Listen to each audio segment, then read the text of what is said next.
Hello, hello. Welcome to another episode of Umineko, Dawn of the Golden Witch. Let's see. Let's start us off with a content warning, as is our tradition. Alright.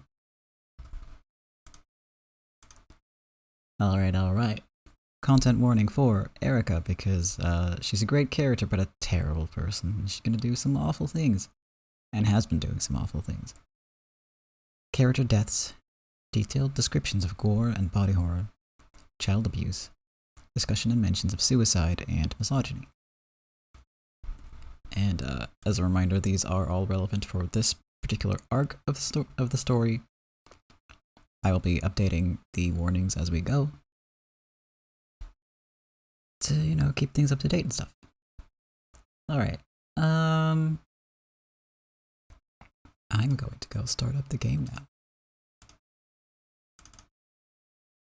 And maybe one day I will invest in making it so that I don't have to wait to do that. Because it'll fuck up my audio. There's ways to do it, it's just they cost money. Hey Kat, welcome to the stream, how are you doing? Now I just think it would be it would be nicer to not have to have all the audio come out of one audio source, which is the case now. But to have that split up, you have to pay them money. But I do think it would be worth it, so I'm gonna look into that at some point. But first, let's go over what happened last time. Oh no, that sounds... congratulations on being free, and I hope you feel better soon. Fingers crossed it's not actually, the plague. But I hope you have a nice chill evening. Yes. As for what happened last time, Erica, and with some help from her witchy friends... Are they friends? They're... probably not, right? Swindled Battler out of some duct tape, which doesn't sound like a huge deal, but that does mean that she can ward off 3 rooms of her choosing. Which is quite a big weapon in a mystery game that involves locked rooms and having to figure out how to... basically what the secret is and the trick is behind the locked rooms. And she's pretty cocky at this point, pretty confident that everything's gonna go fine. She's been running around the house after doing some more swindling, convincing Kraus that she was gonna go to the other room, that the family have split off into 2 rooms. Just forgot to put that in there in the little in my brain version. What? I have a recap in my brain. I forgot to add the sentence to the recap. That's what I mean. I can words. I should start writing these down consistently. I frequently forget. But it's a lot smoother if I do it. So the family is split up into 2 groups, in 2 separate rooms. What Erica did is she told Kraus, I'm going to go to the other room. And then she didn't go. She's been running around the mansion, doing God knows what, looking at all the crime scenes, and just having a blast, I guess.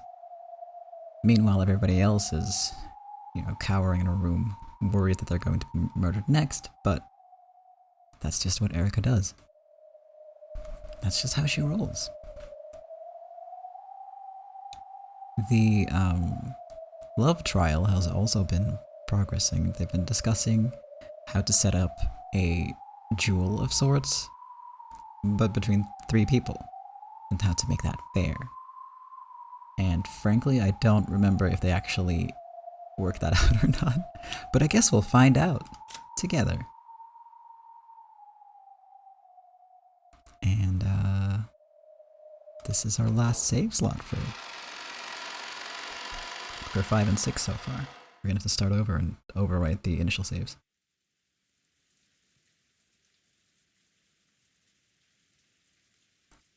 And I'm glad you know what I mean, Kat. That helps.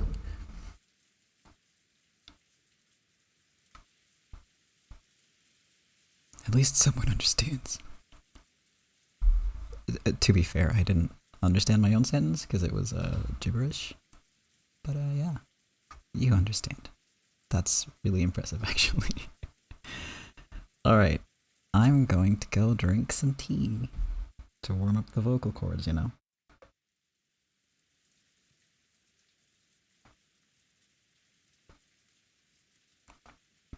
And you you speak gibberish every day? I mean, same. It's my favorite language. You might hear some noises. My phone is out of power. I need to charge it. And there's no sockets nearby. So we're just gonna use my computer instead.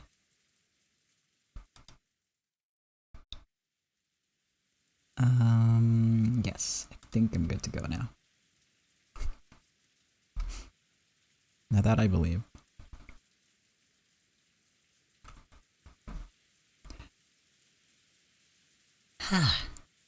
Now I can finally stretch my wings.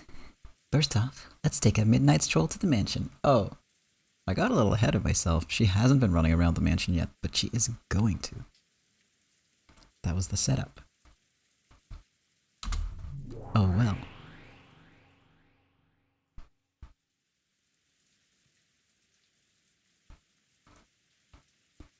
You would take a stroll in the middle of the night to an eerie mansion where a killer might be hiding.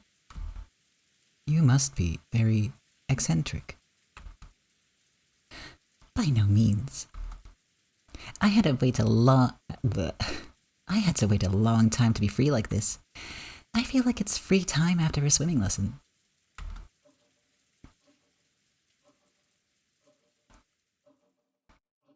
Eccentric really is a very kind way to describe Erica.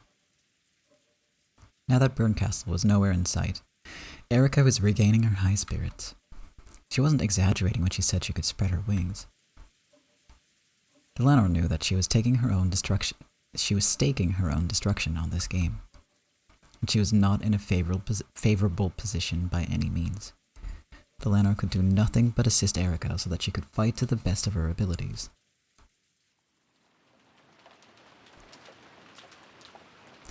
Alright.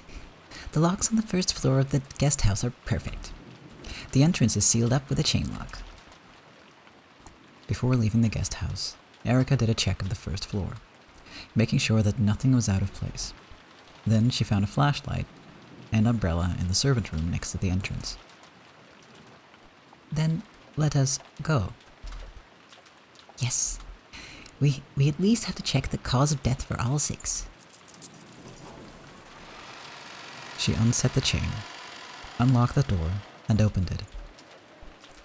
The freezing outside air poured in. It appears to be quite windy still.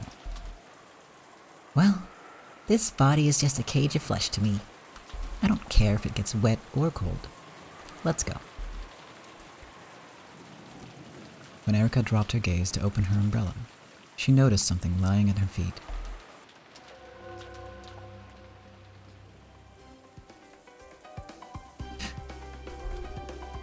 It's one of the usual letters. It was one of those letters sent by the witch, with the seal of the one-winged eagle on it. It's been a while since we've seen one of these. It had been wedged under the outside mat in front of the entrance, as though someone had predicted that Erica would eventually come this way while heading for the mansion. Due to the guest house's large eaves, the envelope had avoided the rain entirely. So, it's here already. Almost as though it was waiting for me. She bent over and picked it up. She then tore it open recklessly and pulled the letter inside out of it. A message had been written in neat handwriting. Welcome, Furuto Erika-sama, it says. Oh, so it's calling me by name? They totally saw this coming. What does it say? It's an advance notice of a crime. Well, a post-factum notice, technically. Apparently, they have taken Ushinomiya Battler's corpse. They're asking me to try looking for it. So this isn't the tear apart the two who are close of the second Twilight? Well, disappearing corpses happen a few times in Beato's games too. There's nothing really new about this. Erika shrugged and scorned the letter. However, this letter was a real attack. All of the survivors were sealed in the rooms on the second floor. And, after Kraus and the others had gone around checking doors and windows, Erika had personally made sure that there was nothing at this spot. So, this was an attack saying that someone who shouldn't exist had placed the letter, and that this someone was a witch. This was also an attack that the old Beato had often used.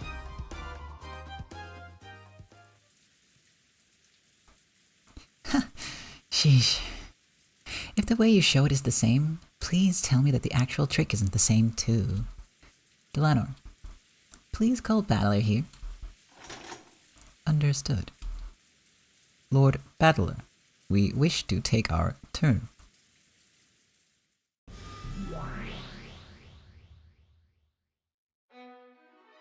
Got it. Let's have it.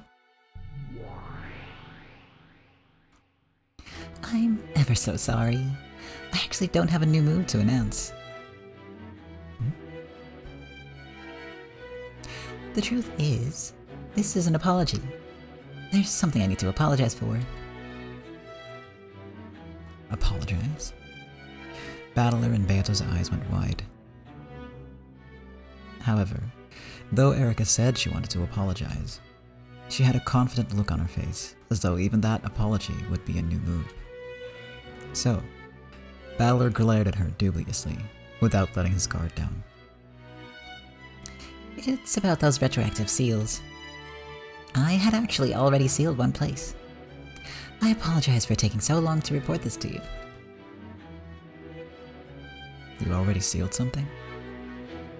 In other words, you've already used up all 3 rooms worth? Yes. I promised that I'd report on it right away, but I completely forgot until just now. You have my sincere apologies. You don't look like someone who's sincerely apologizing. Well, that's fine. I'm the one who gave you that privilege. So, where and when did you place the seals? Delanor. Allow me to report. Battler's guest room was sealed at the time of Lady Erika's inspection of the corpse.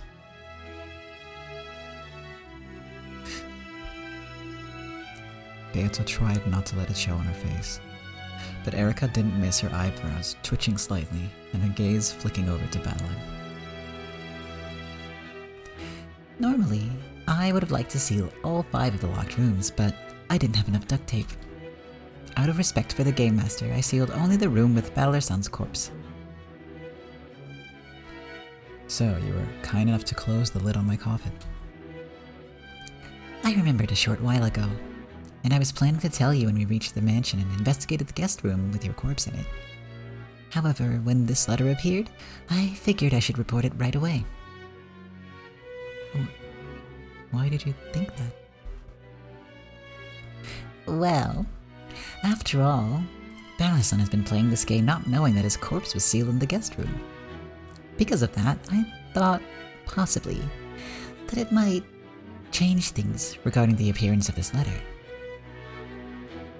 The cousin's room and the next room over are currently sealed.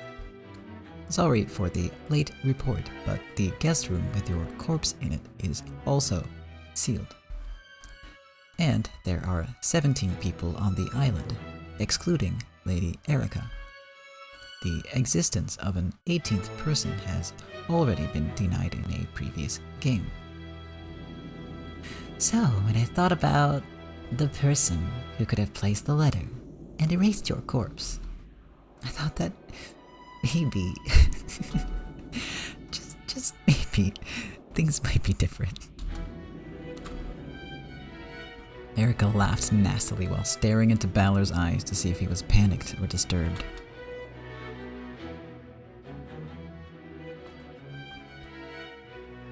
Balor-san. Stay calm. Erica's just made a report a bit late. There's nothing to be nervous about.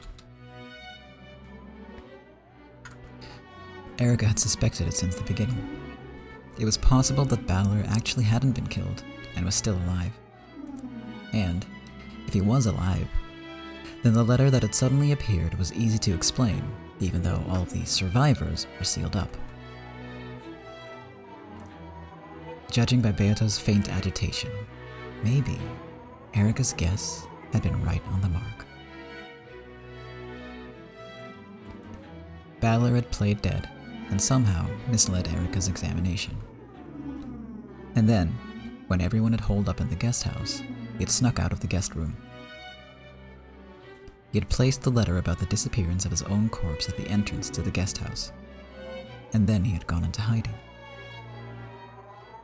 If this was the truth, then the seals that had been placed on Balor's guest room at the time of Erica's examination were now very significant.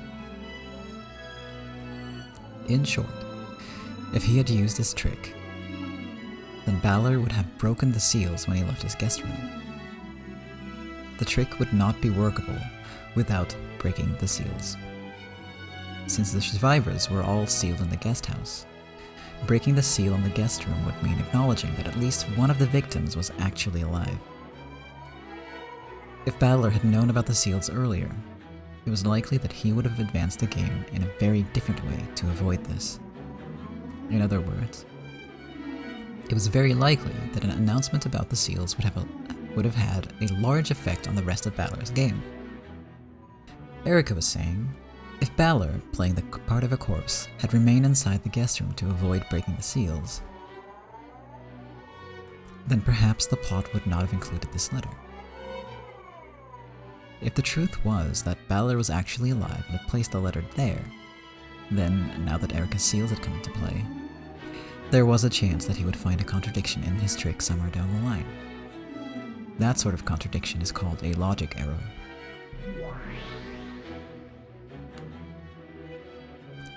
A logic error? I think we heard about that really early on in the story. It's an illegal move, the greatest and worst form of error, and one that the witch side must never commit. Ah, I remember. It was something about the two sides of the tale not matching and creating a contradiction. Do you remember the part about magic for making candy appear inside an overturned cup? Yeah. Maria One-chan and Erica were fighting about that. It was just a sleight of hand where someone slipped the candy into the cup while One-chan had her eyes closed. That's right. Since Maria did not observe the process of the trick and was only given the result, she accepted the magical fantasy that the candy had appeared by magic inside the cup, and magic was established. Okay, so a logic error would be a trick that has become impossible.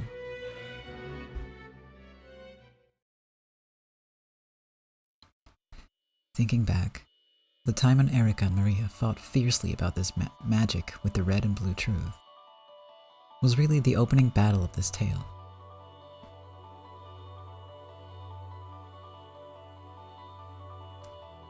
Let's try to remember that exchange. The heartless conclusion was that it had all been a trick. Making the candy appear in the cup by magic had been nothing more than Beato's claim. Magic can only do things that one can accomplish.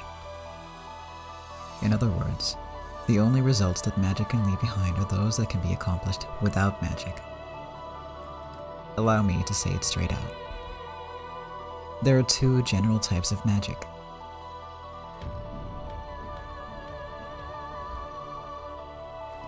If you summon giants, and make towers grow from the ground. But when the lid is taken off, nothing has happened in the rose garden. That's one type of magic. That is just fantasy, an illusion. It's a lie with no observers, taking place only where there is absolutely no anti-magic toxin, to use the words of a witch. Magic that doesn't have to produce a result is the easiest kind. And it is a lie. It is the same as a worthless delusion, a fantasy, a daydream. Even Balor saw through it partway through the third game. Then there is another kind, which we might call true magic. Magic with results. The cup trick is an example of magic with results because the observer checks and actually confirms that the cup is empty. The candy does appear inside the cup, and the observer is actually able to obtain that candy. I've noticed that, unlike the magic of illusions, magic with results must follow one big rule. The rule is that only the unobserved process of what you accomplished can be transformed into magic. I'll say it even more plainly and ruthlessly. In short, all forms of magic are tricks. The only results of magic are things that can be accomplished without magic. Ironically, this also proves that magic doesn't exist. But out of respect for the witch's game, let's call it making the game solvable and fair for the human player. So this time around, the candy in the cup is a mysterious letter that appeared in front of Erica. In other words, it has to be a trick, a sleight of hand. By claiming that the witch set the letter there by magic, Oni-chan is trying to create magic with results. Correct. Since all of the survivors are sealed within the locked rooms of the guest house, it is possible to embellish this suddenly appearing letter and say that it was strange magic and only a witch could have placed it there. But even so, it must be a possible trick in the end. In order to break through the trick with the candy in the cup, Erica had countered with a blue truth, saying that the candy had been snuck in there while Maria's eyes were closed. That was the correct answer, so Maria hadn't had any red that she could use. But what if she had used it? For example, what if Maria had used the red truth at that time to say, until Maria lifted the cup up, the locked room of the overturned cup was preserved. The red truth can only be used for the truth, right? If you could lie with it, it'd be a massive violation of the rules. True. Denying your own trick with the red truth is a large violation of the rules. However, if you instantly switch over to another trick that doesn't violate that red truth, although slightly unfair, that red truth is admissible. So, in that case, in order to avoid contradicting the red truth that the locked room inside the cup was preserved, the witch side would need to immediately propose a different trick compatible with that red truth. Like the excuses of a politician when he keeps backtracking as new evidence is shown to him. Yes. Well, for a bit like this, she might be able to get away with some painful excuse. Maybe there was some device in the table, or maybe it was a trick cup with a fake bottom. But if those possibilities had been denied and read beforehand, they would not work either. The more red truths there are, the harder it is to talk your way out.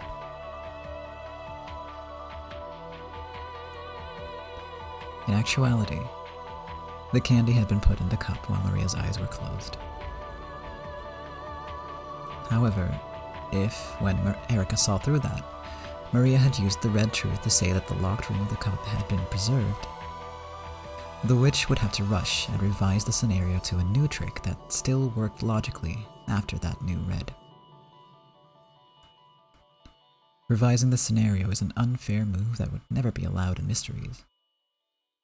However, The very act of revising the scenario takes place inside the witch's head, which is an unobservable world. So she could claim that she'd been using the trick with the fake bottom cup from the beginning, and no one could deny that.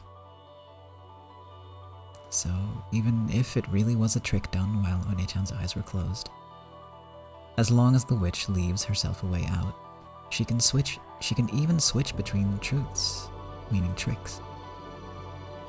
Rather than calling this an action allowed to witches, it would probably be better to say that it is only allowed for the game master, the one who creates and writes.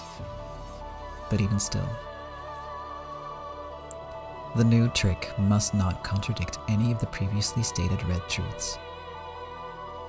If the red truth makes it so that the trick no longer makes logical sense, then there will be a mismatch between the two sides of the story. The illusory result that the game master claims was done by magic, and the true result that was brought about by a trick. There will be a contradiction, and things will no longer make logical sense. We call this a logic error, and that means the destruction of the witch's game.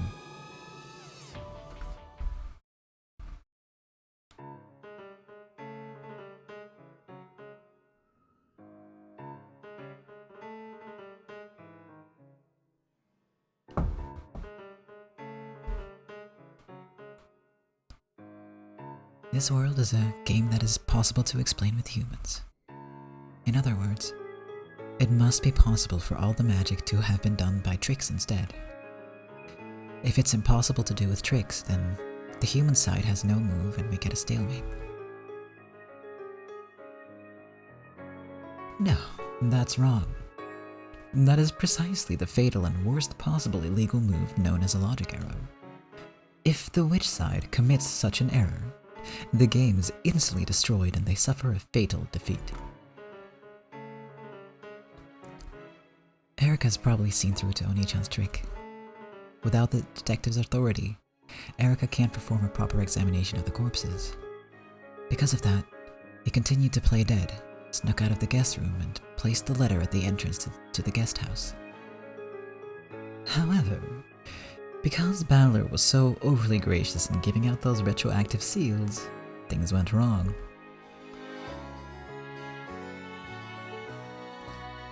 Stupid Oni-chan. That's harsh. I mean, warranted maybe, but oof. Oof. Imagine getting roasted by your little sister like that. Yikes. Panic is unwarranted at present. It is yet to be specified with red truth that the seals around the guest room are intact. He is free to break the seals. If he does not, then he can probably have it so that someone other than Battler was alive and swap them in as the person who placed the letter. That's right. It's not just Oni-chan. The other corpses haven't been confirmed dead with the red truth either. So far, there wouldn't be any problem if they were all faking. Exactly. It is not yet the stage to get flustered. He merely has to change his move so that Erika's seals and the placement of the letter don't contradict each other. And revising the plot without contradictions is one of the moves available to the Game Master. However, taking a scenario one has imagined and revising it partway through can sometimes create flaws in the tale. It would be a very painful move to make when the first twilight has only just ended. It would seem that Battler was the one with an enemy piece deep behind his lines. This hidden piece will probably cause him pain and discomfort with each step from now on, like a pebble caught in one's shoe. This single pebble might kill Battler.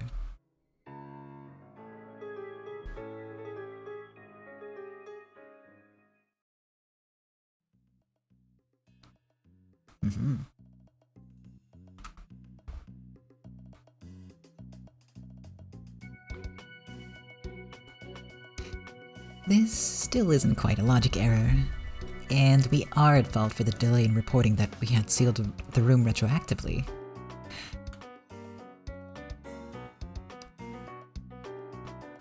So, I have no problem with letting Battle-san retroactively rewrite the plot concerning this letter.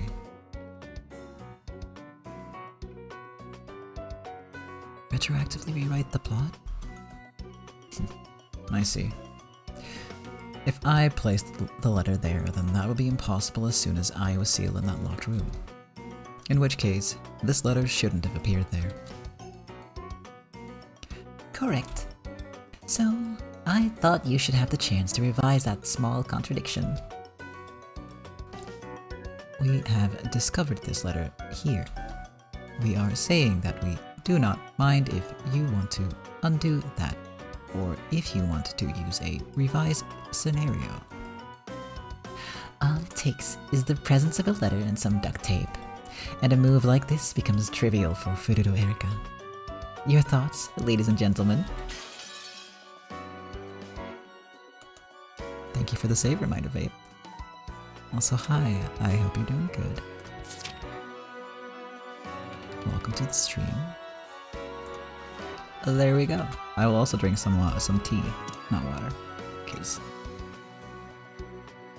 I'm gonna oil the machinery, I guess. I don't know.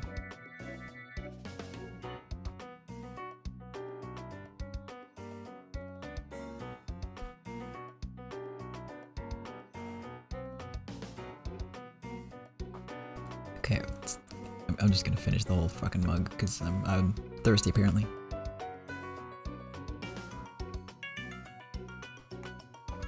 Damn.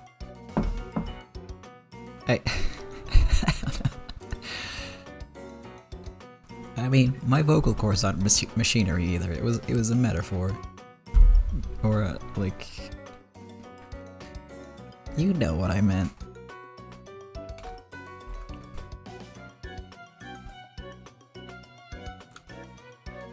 All right. Hold on one sec.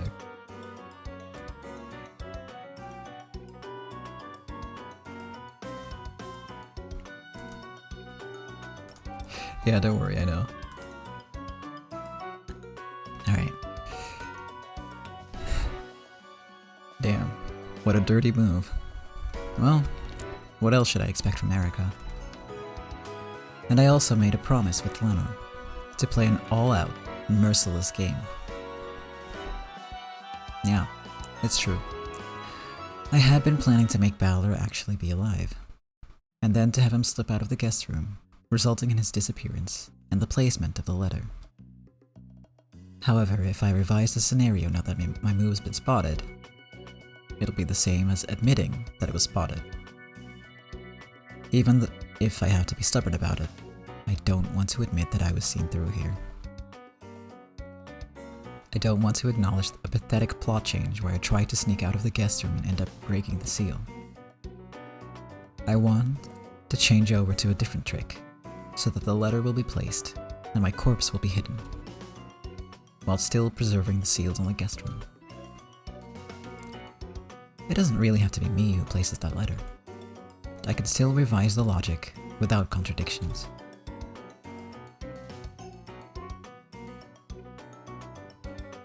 But, Balor-san, even if you can place the letter somehow, how are you going to make your corpse vanish afterwards?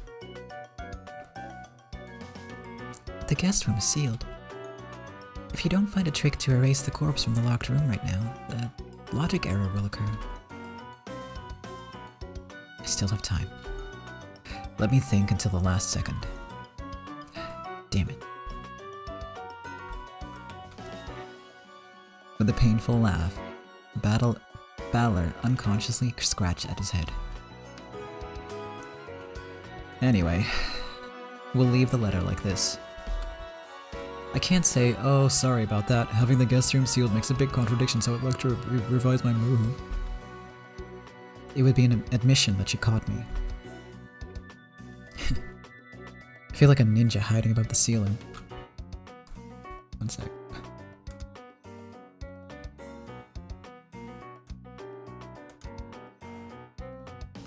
Even though I was noticed and stabbed by a spear, I just withstand the pain, wipe up the blood, and act as though nothing happened. False courage works well enough. I can't let her know that this one hurt. Balor-san. Hey, Beato. What does my face look like right now? I'm sure it's the same expression you had when I managed to hit you where it hurts in the past. Damn it.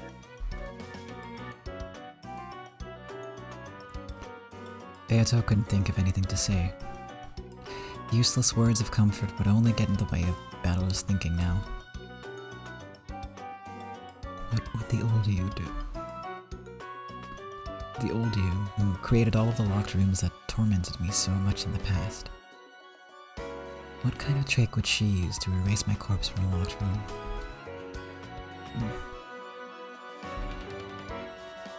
Beato trembled and groaned. The old her had been an expert at locked room tricks.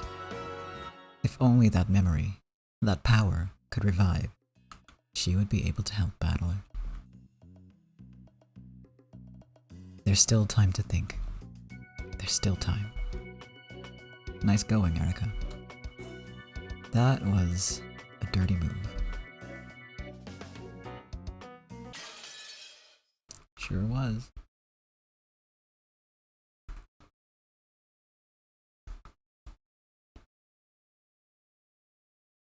How are they gonna make their way out of this one? I ask, already knowing the answer.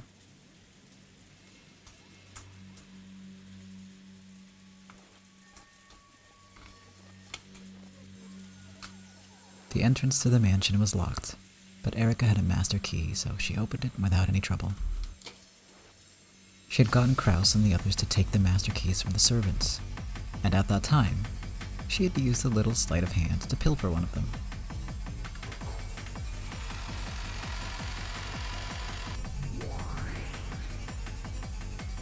Well, then, where shall we go first? Why ask? Let's go and hear Battler-san's answer.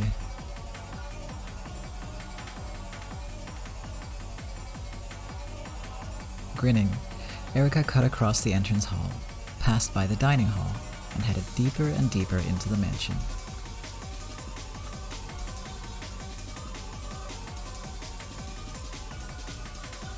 I believe Hideyoshi is sealed up in one of the rooms.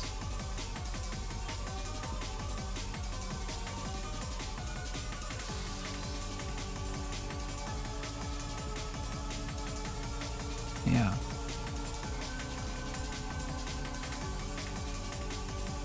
Because, yeah, it's those two rooms that are sealed up, plus Balor's room. So, I can't remember the exact timeline, but from as far as I'm aware, there's duct tape on that room the entire night.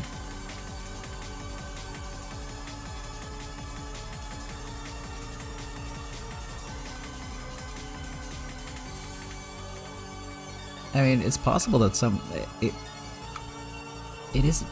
might be possible that someone snuck off and then closed the door, true. I'd have to reread that scene.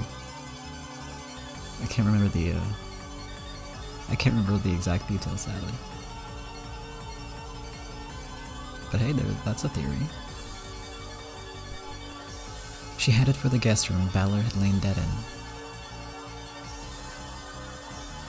Balor could put off deciding whether the seals would remain intact or not until the moment right before Erica witnessed them. However, once she did witness them, the Game Master would have to show what had happened to them. In the witch's game they're in now, the simple act of going to check the seals around the guest room was an attack. Are you ready, Lord Battler? Yeah. Or, as you would say it, come, step forward. Good. Then allow me to examine your response. So, let's see. Are the seals broken or are they not? Has the locked room been preserved or has it not? The piece Erica held high in the air was the White Queen, which represented herself. Her target was Battler's territory. She cut straight in.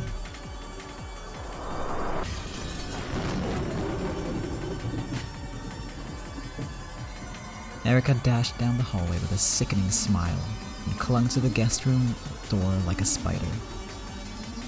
Then, she closely examined the seals she had placed retroactively.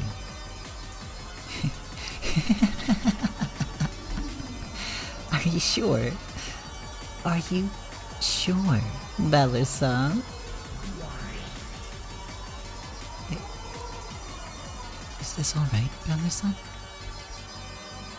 Yeah. I can't back down here.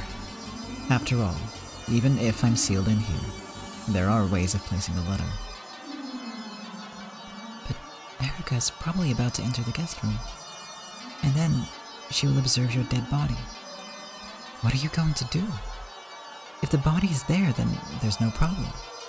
If the letter's prediction will have missed, but it's not as though there's a penalty for that. But you intend to fight this head on. There are times when a man is challenged head on that he has to respond, no matter what it is he's up against. I must not pull back here. I'll take this challenge. I can search for a way out all I want to later.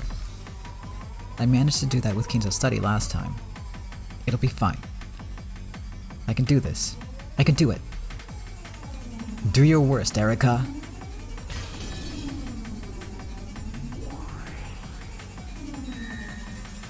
Oh yeah, he sounds real confident.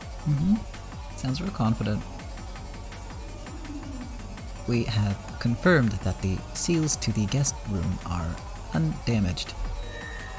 Since the time Lady Erica confirmed Battler's presence, this locked room has been preserved. Good. I'm breaking the seals. Rip tear. Erica destroyed the duct tape seal on the door in ecstasy. It looked as though the intellectual rapist had finally laid her true nature bare. Okay, I'm opening it. Show me, Valor-san, your naked scenario.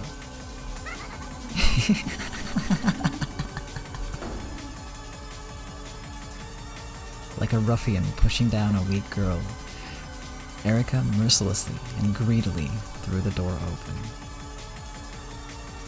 Jesus Christ, Erica.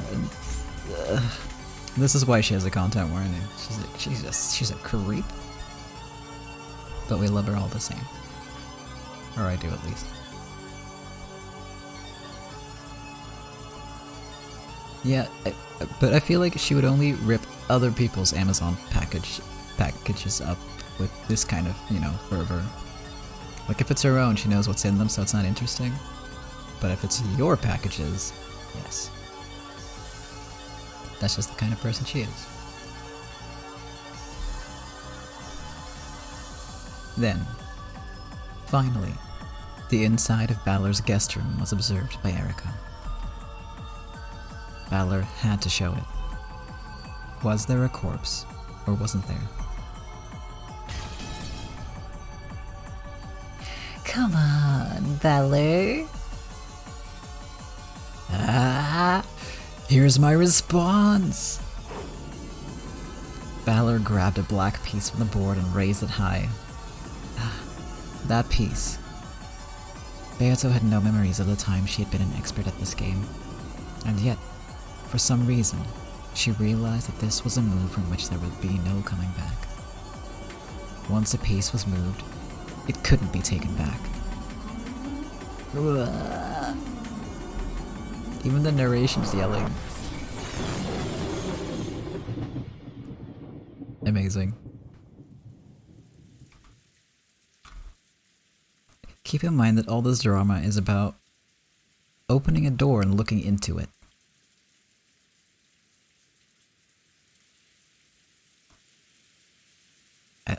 I love this story so much. The guest room was covered by a silent darkness. It was pitch black, and nothing could be seen. However, there was a light switch just off to the side of the entrance. If that was pressed, the room would be lit up, and everyone would see whether or not there was a corpse on the bed. Should I turn on the lights? No, wait a second, please. Valor-san, I have a proposal. Let me hear it. I think you already know. But this time around, I am not after the classic sort of victory of identifying the culprit. My enemy is not the lowly culprit killing the pieces, but my opponent, you yourself.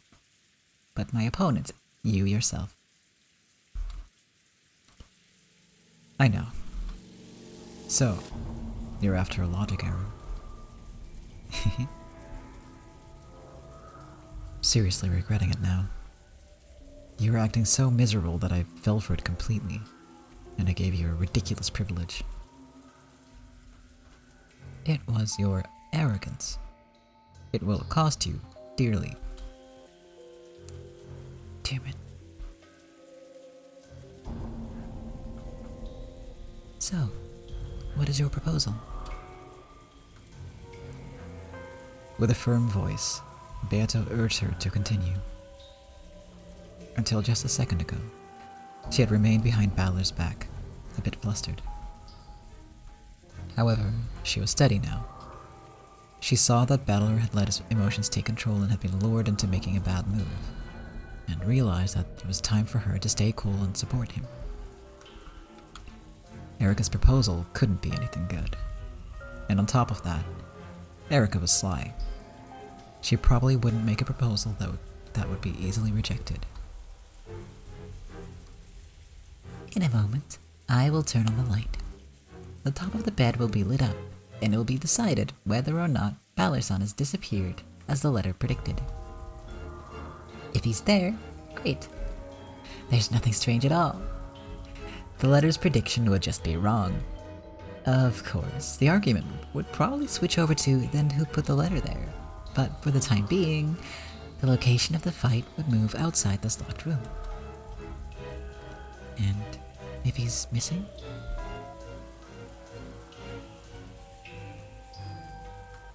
Listen, making cookies for someone, that's like top tier help. Let's be real here.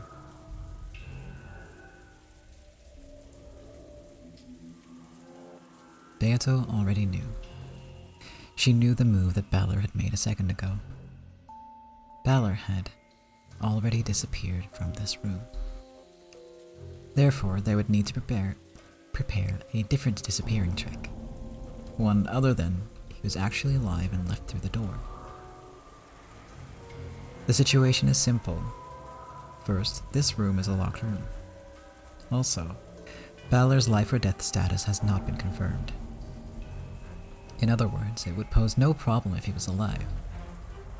Under these conditions, they had to make Erika think that Balor disappeared.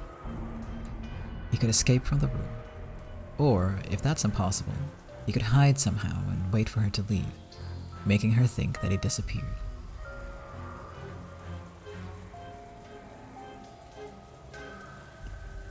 I know Balor didn't want the cookies, but he was upset, okay? The cookies were still good. Inside this tiny room, I will begin our endgame, the chase after the king. It will be over in just a few moves. You'll be unable to construct the logic needed to allow Balor to escape from this room, and the tale will be destroyed. Game over. Fighting to keep that from happening is our job. What is this proposal of yours? An endgame fought over a logic error should be a bit more precise. Once again, we will fight with the red and blue truths. But we need a judge on the same level as the game master to observe and see that he doesn't create any logic errors with the red truth.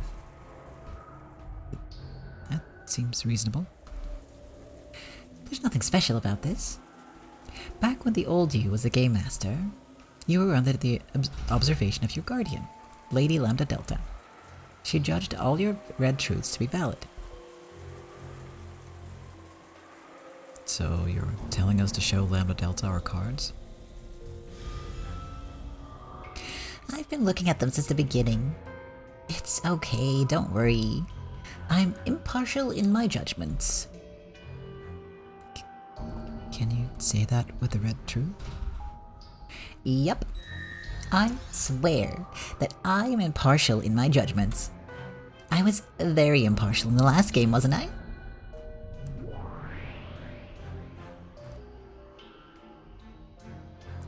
That goes double for trials where things will be interesting either way, doesn't it? Accept her challenge, battler. Erica is going to corner you. Understand? She will duel with you and kill you in this room. If you're a man, accept the duel. Sure, fine. We won't get anywhere if every single impossible murder I present is accused of being logic error. It's true that we need an impartial observer to guarantee that the game is legitimate. Then I'll come around to your side. Let me take a look at your hand.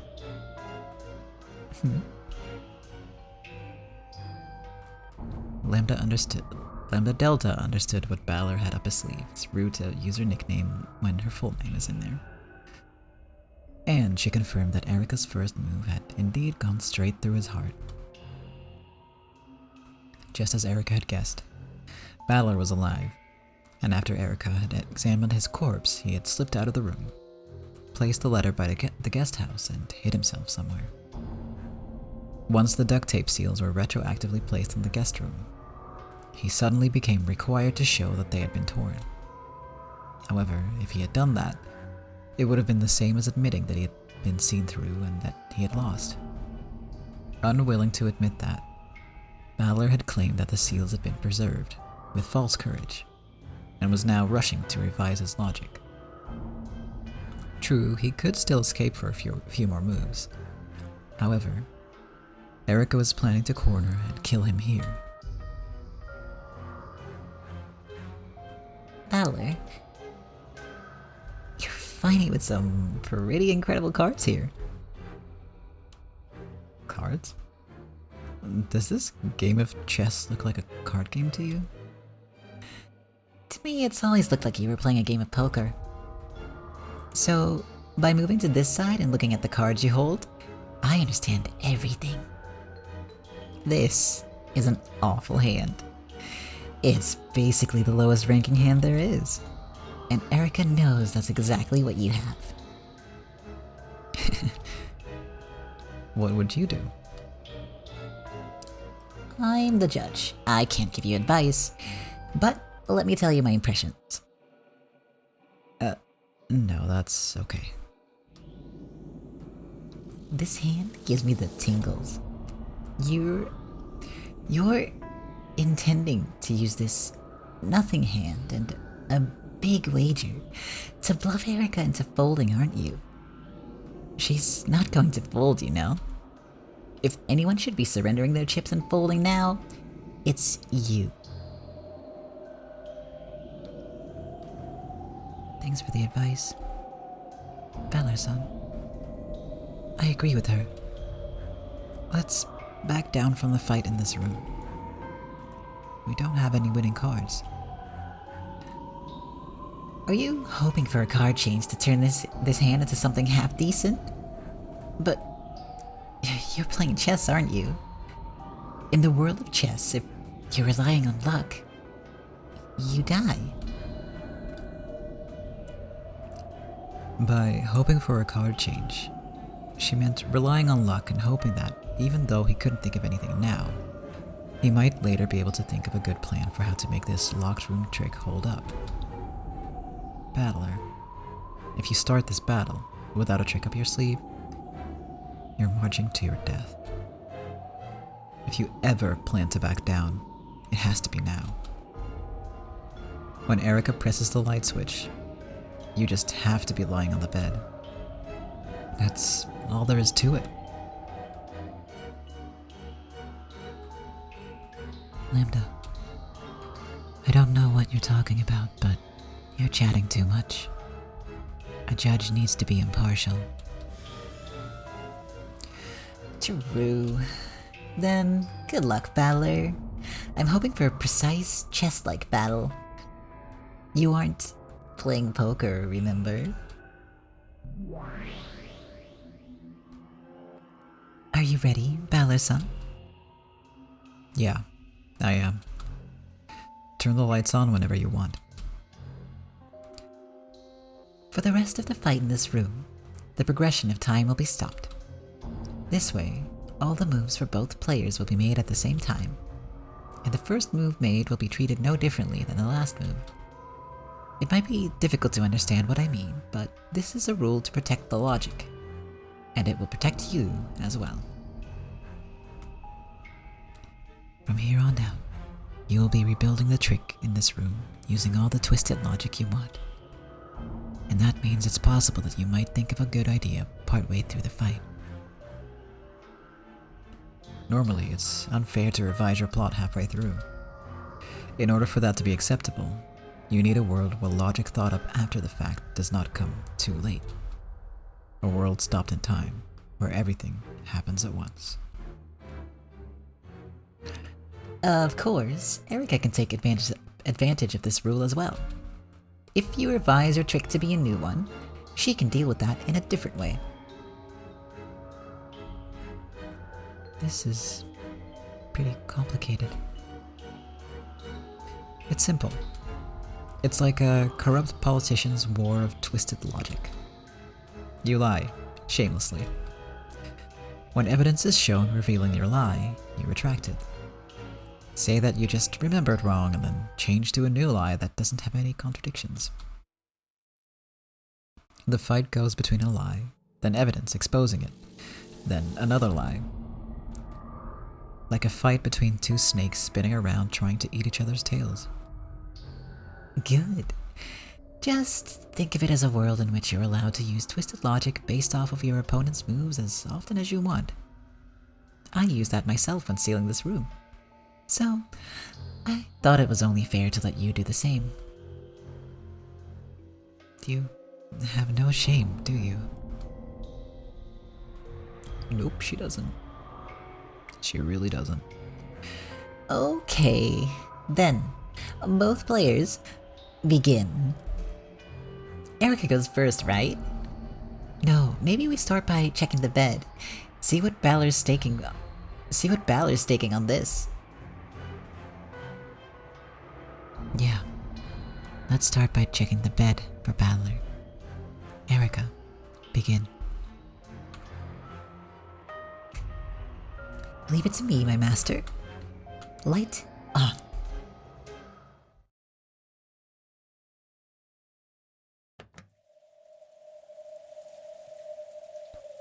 With a click, the sound of the light switch rang out, and the bulb turned on, lighting up the room. Balor's bet on the bed was...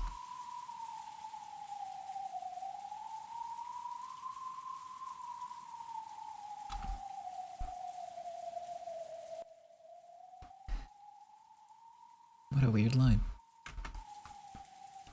Glanor. Confirm it with the red. Yes. Ushiromiya Battler. No. It's my move. I'll say it. Ushiromiya Battler is not on the bed.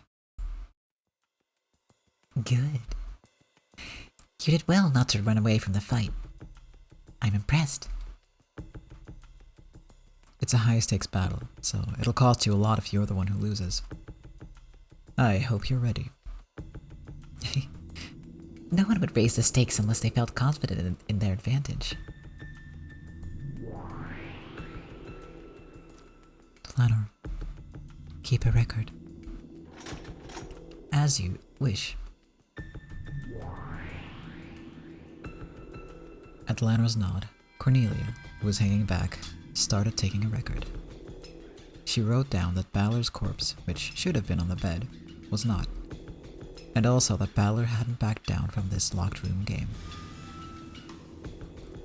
As previously announced, Balor's first move is to have the corpse vanish. Now it's Erika's turn. Go ahead. I present the possibility that Ushinomiya Balor is alive and hiding somewhere in this room. I proclaim this with the blue truth. Invalid. If you want to use the blue truth, give me a specific location. In the last game, Beato did that in Kinzo's study. And Blanor made Swiss cheese of her, right? I guess this is revenge. Before I start researching, I have one blue truth I can use without a search. There is a possibility of a hidden door X that is impossible to discover. He's hidden behind that, so it is impossible for me to find him. Nox's third. It is forbidden for hidden passages to exist. Not right?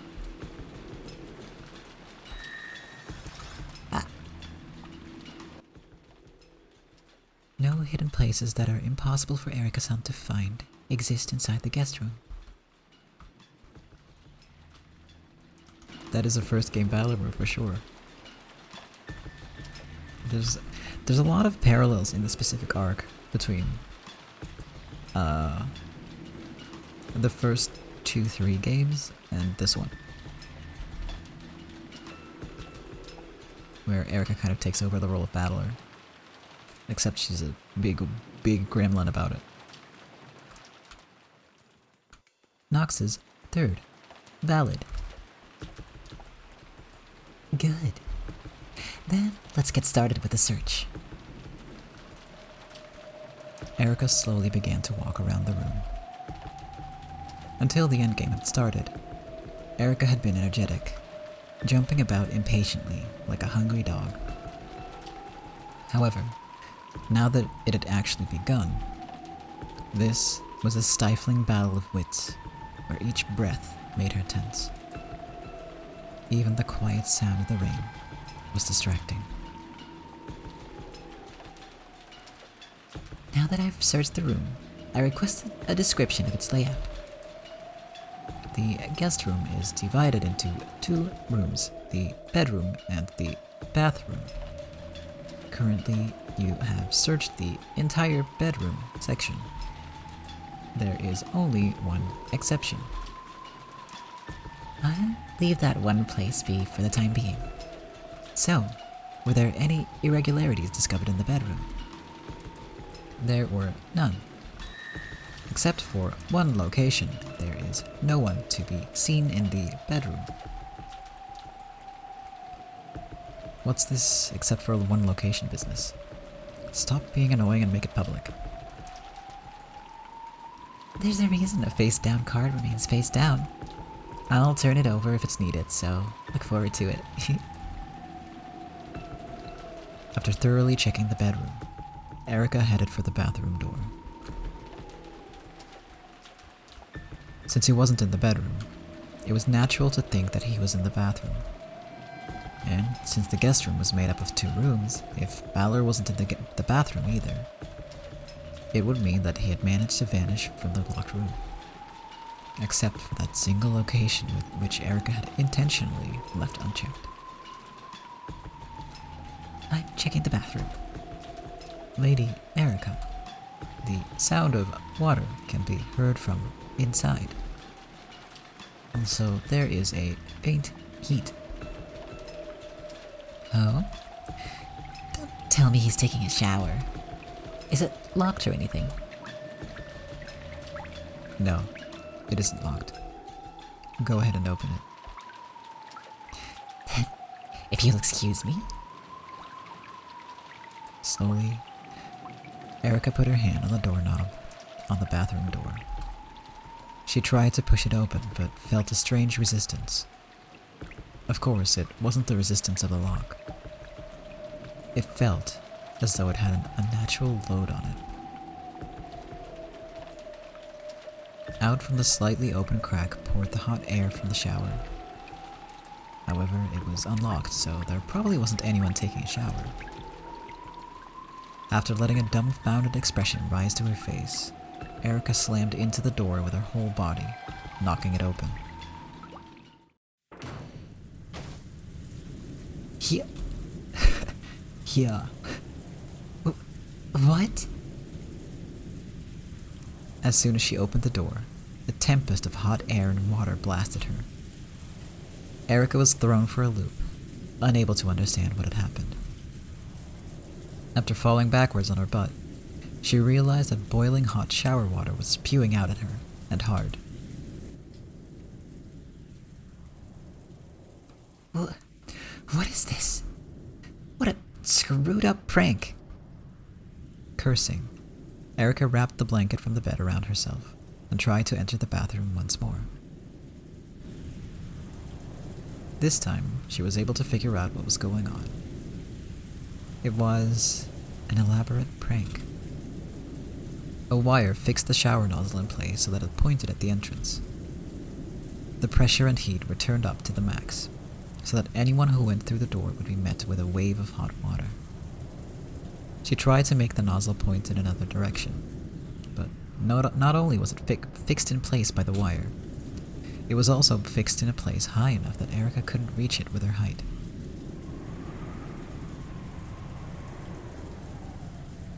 She tried to turn off the pressure, but that was also held in place by wires. She couldn't manage anything with her bare hands. She would have to get a tool that could cut the wires. However, when she glanced into the bathtub, which was filled to the brim with very hot water, she saw a bundle of wires and a pair of nippers that had been used to cut them, lying at the bottom. If she used those, she could turn off the pressure. Ow. Damn you. The blanket she had used to protect herself from the shower became more and more drenched with boiling hot water. At this rate, she'd get burns even through the blanket. She needed to turn the water off quickly. Looking next to the bathtub, she spotted a long-handled body brush hanging there. Perfect. Erica used that to skillfully scoop the nippers off the bottom of the tub. Fortunately, it was a shallow, Western-style bathtub. If it had been a deep Japanese one, it probably would have burned her badly. Making sure not to touch the hot metal parts, she carefully took the nippers and cut the wires around the faucet. Take that, and that.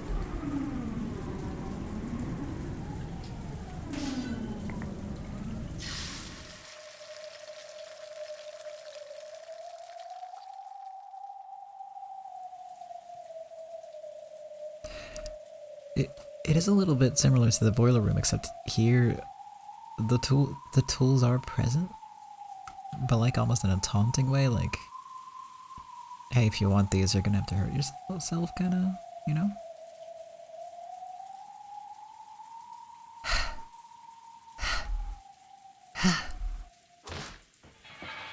She finally closed the faucet and the heat from the hot water storm died down. For a while, Erica was forced to cool her almost burnt arms under running water. What a calamity. Would you like a bath? I can wash your face with this brush. Allow me to pass. Oh, that's a shame. Hold on, let me redo that. Oh, that's a shame. Erica had finally regained enough of her composure to be abusive. She closed the faucet completely, and silence returned to the bathroom. After that, all that remained was Erica's heavy breathing.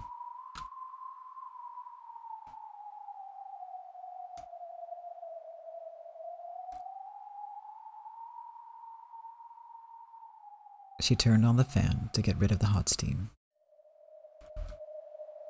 She left the bathroom for a moment until that was finished. It was pleasant, like stepping into an air-conditioned room on a hot summer's day.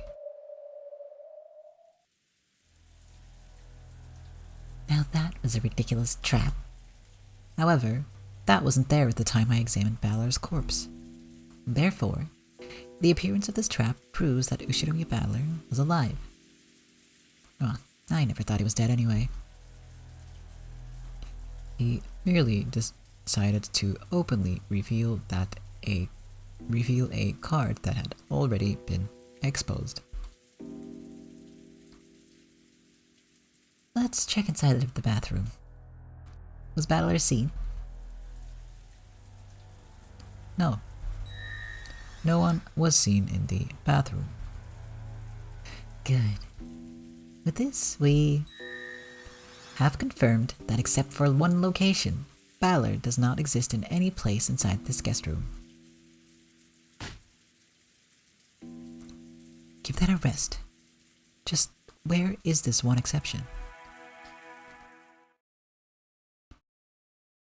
A coffin. Ushiromi Battler's coffin, that is. Ashes to ashes, the dead to their coffins. This room is where you plan to finish me off, right? Fine. Let's have it.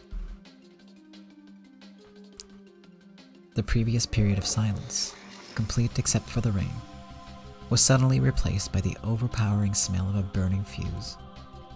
Though it was extremely quiet, the room was filled with tension, as though you could be sliced in half if you relaxed for an instant.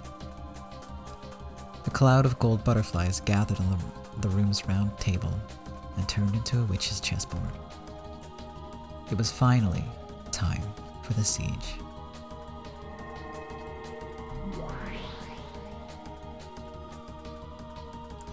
Blue truth. You did not vanish from this room. You just hid yourself to make it seem as though you disappeared from a locked room. The place you were hiding is the one exception that I haven't investigated yet. As Erica lightly raised her right hand, a single gold butterfly appeared from the darkness behind her, flitted between the index finger and middle finger of Erica's raised hand, and became a white piece. Then, she lifted it high into the air. This is the one exception. The walk-in closet next to the entrance. Bam! Like a white bolt of lightning striking the earth, the white piece homed in on a weak spot in Battler's territory and slammed onto the board.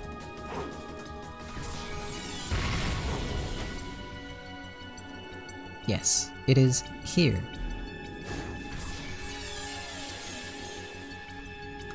With a crash, the door of the closet, which was just off to the side of the guest room's entrance, was impaled by a spear that represented the blue truth. The Lanor had spun around and thrown it. The door was completely pierced, and the spear stuck in so deeply that if a human being had been hiding in it, it would have stuck through their chest as well. Its still quivering handle was a testament to the force with which it had been thrown.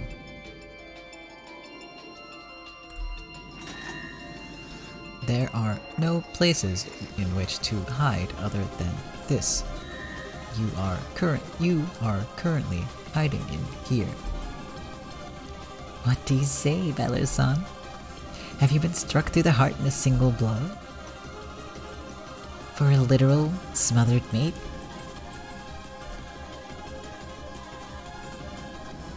Battler-san, it's our move now. Yeah. I thought it would be like that, Erica. You intentionally left one spot open so you could stuff me into that coffin. It's the same move that trapped Kinzo in Natsuhi's room last game. I saw this move coming. Oh, did you? Then let's see your response. But let me make a prediction. Let's hear it. In 2 more moves, I will have you checkmated. That's my prediction. Then I'll make the same prediction. I'll checkmate you in just 2 more moves. Sounds interesting. These predictions contradict each other. Who will be the liar, I wonder? The air crackled and sparked. The silence would hurt one's skin. Then go ahead. It is your turn. It's useless. Your lowly coffin won't be able to trap Balor-san.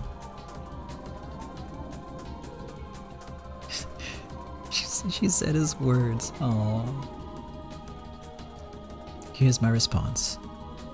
Slowly, Balor held his hand over the chessboard. A gold butterfly that had appeared from the darkness rested on Balor's finger and became a black piece.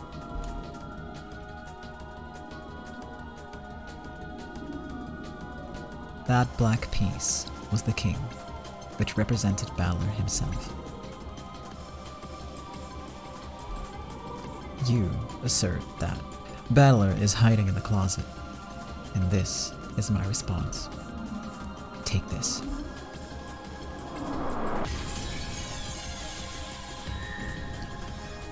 Ushiromiya Balor does not exist within the guest room. There are no exceptions, including the closet. Like a black bolt of lightning this time, Balor slammed his piece down on the white piece of Erika's that had cut deep behind his lines, smashing that piece completely. As gold sprayed everywhere, and a faint cloud of gold dust hung in the air, Erika's piece melted beautifully into the darkness.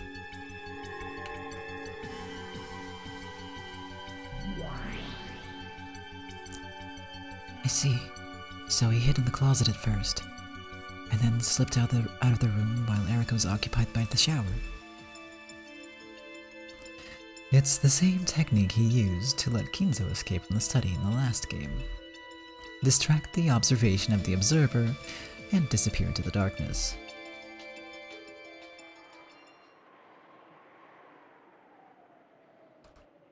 Good. Of course you'd say that. Of course you would. I'd already foreseen that move. Next was Erika's turn. A gold butterfly fluttered in front of Erika, and she grabbed it right out of the air with a swipe of her hand. She then lifted that hand into the air and raised the white piece high. Let me announce a retroactive move. This occurs back in the very beginning, right after I broke the seals and entered this room. At that time, I immediately closed the door, reset the chain, and sealed this room. Objection. Goda severed the chain back when the crime was first discovered. Since the chain lock is not functioning, it is impossible to use it to create a seal. Objection overruled. Erika repaired the chain lock. See? That's impossible. How could she have repaired a brass chain? It is possible to repair. Have you forgotten, Beato? The duct tape seals. Erika used that duct tape to join the two cut ends of the chain together, sealing them. In other words, the chain was repaired by the duct tape, and this room is once again became a locked room from the locked from the inside. That was a hard sentence somehow. Objection. Erika-san has already used up her duct tape seals, hasn't she? She shouldn't be able to use them anymore. Objection overruled. The use of the duct tape wasn't limited by the number of strips, right? It was by the number of rooms. The only restriction was to limit it to only 3 rooms. Erika chose this guest room to be one of those rooms. So, Erika has the right to seal as many places, as many times as she wants within this room. That's right. I gave her permission to do that. This is the price you pay for your arrogance. Pity is the evil liquor that the arrogant most prefer. So, with this retroactive move, I proclaim that the chain lock has been repaired by the duct tape seal, and has regained its original functionality. And, thanks to that, I locked the room upon entering it and made this guest room a locked room from the inside once more. The white piece Erica held aloft represented the seal formed by the chain lock. This move would draw out Balor's king and drag it to the guillotine. Die, Balor. The piece for the chain lock was slammed down on the square of Balor's king's throat. Repetition requested. The lock created by the chain is currently intact.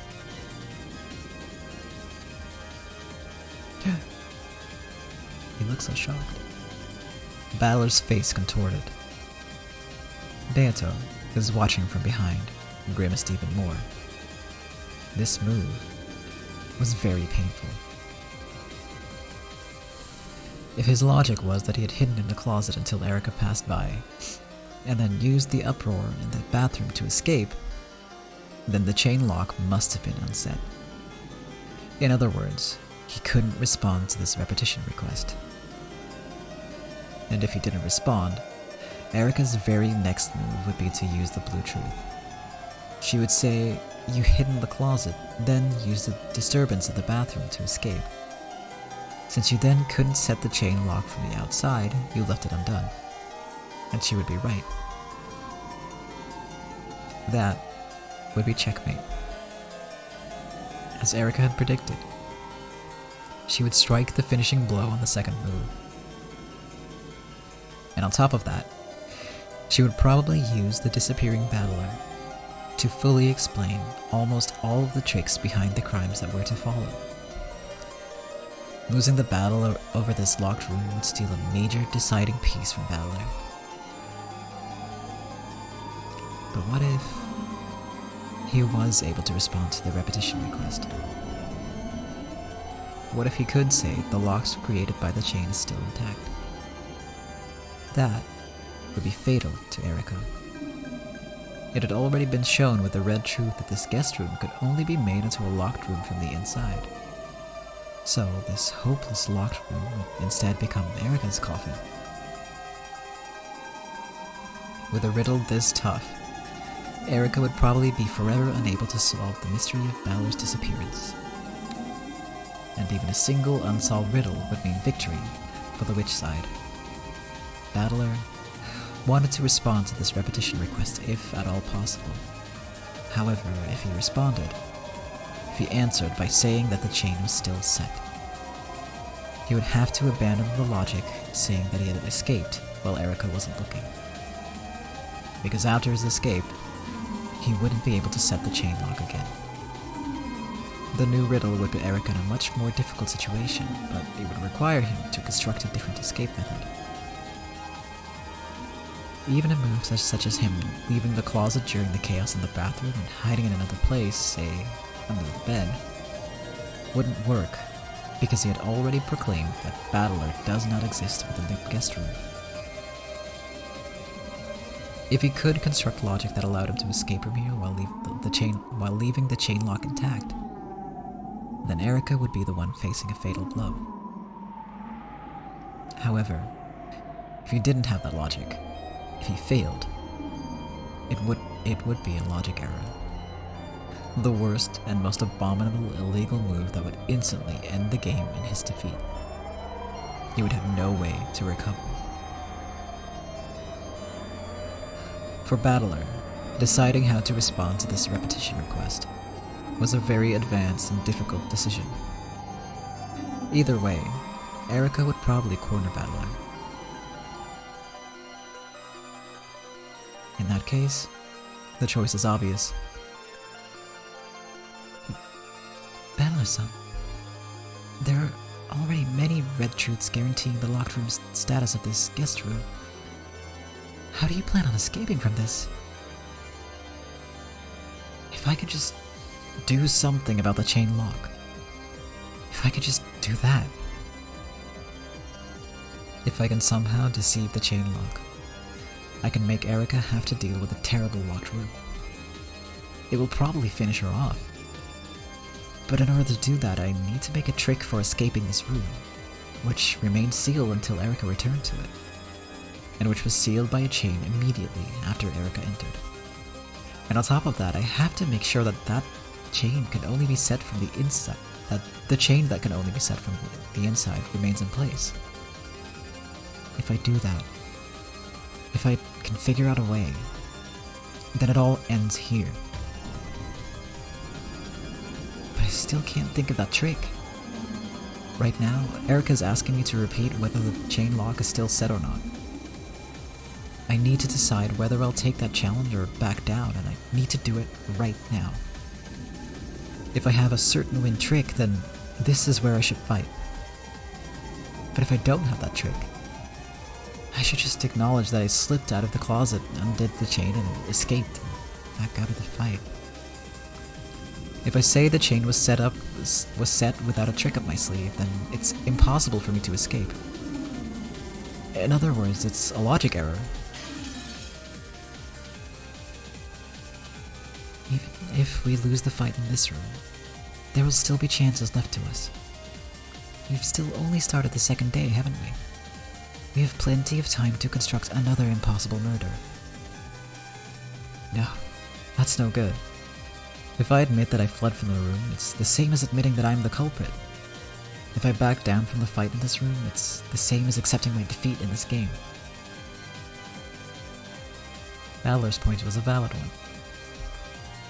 If Balor was the only one alive and free to move, while all of the other humans were locked in the guest house, Erica would probably name Balor as the perpetrator for all of the following impossible crimes and base her blue truths around that. If Balor wanted to forcefully turn that around on him, he would have to rewrite his tricks and logic so that someone other than Balor would be set up as the perpetrator. To fix up one flaw, he would have to create new flaws, and the flaws might eventually pile up and kill Balor. Even running away would mean tightening the noose around his own throat. The first truth, that Balor is the culprit, has already been hit upon. But I'm still going to stubbornly refuse to give in, and somehow fight to get out of this. I need to fight. This is the make or break moment. I've definitely been cornered into a dangerous spot. However, if I can nimbly switch gears, then everything might turn around at once. If I can just make this chain my weapon, I can kill Erica. Wait, are you actually going to respond to her repetition request? Do you have any logic for how you can escape without undoing the chain lock? No, you don't. If you respond, that's it. You'll lose instantly from a logic error. It's clear which choice you ought to make. Yeah, it's clear. No matter what move I choose, it'll turn for the worst just as Erica wants. If it's horrible either way, I'd like to choose the move that has the biggest reward if we win.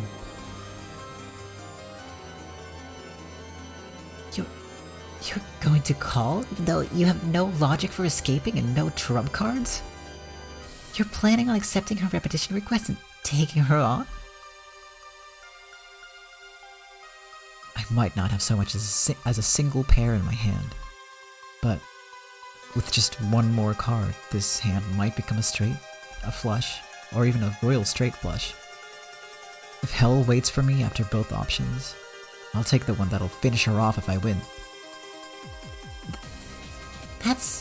That's an insane move. Sometimes, when madmen jump into the path of death, a miracle will occur. It's impossible. How are you going to escape this locked room without removing the chain? Well, there's only one difference between heroes and madmen. It's whether they win or lose. If you're going to bet big, I'll be watching with interest. If I can finish things with this move, then, as I predicted, I can kill Erica on my second move. I still can't think of a trick for escaping this locked room. However, there has to be something. There has to. And once I think of it, I can make a magic illusion of me changing into a butterfly and slipping like smoke out of the crack in the chain-locked room. If I have even a drop of that mad mage's blood in my veins, if I can have just a shred of the glorious miracle he was able to bring about, share it with me now. Share it with me now. Emphasis on the now.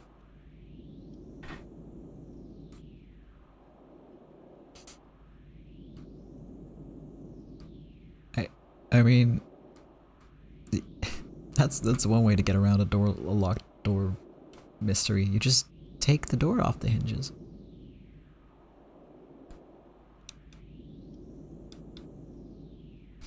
Or just, straight up destroy the door. That's how I got out of a bathroom once when I was locked in it. Well, I say other people had to get me out. It was a whole thing. Not a fun experience, I'll say that much. So, Valor-san, let's have that second move that you predicted you would checkmate me on. Please provide your answer to Lady Erica's repetition request. Will you respond or will you decline? You've been trapped in an elevator? That sounds so much scarier than being trapped in a bathroom. Like, I had roommates. There were people around, so it wasn't even all that long. Elevators sound way worse.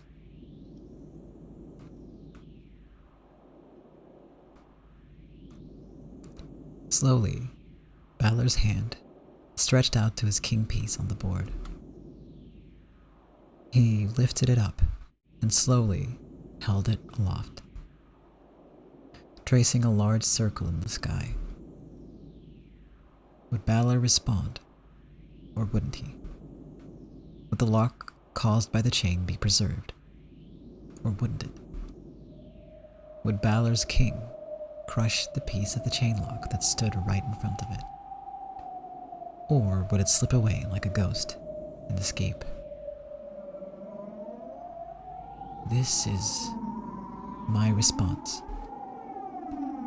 As predicted, on my second turn, you're through.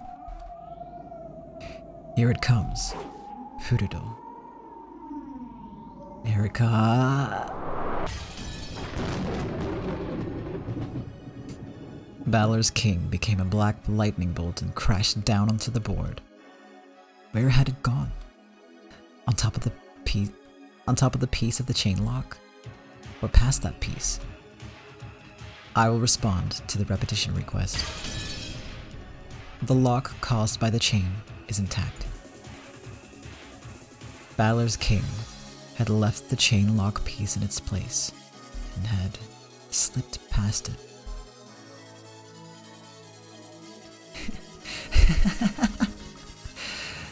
Yes, it sure would be cool if you could say that the chain lock was still set, wouldn't it? That certainly would be cool, I admit.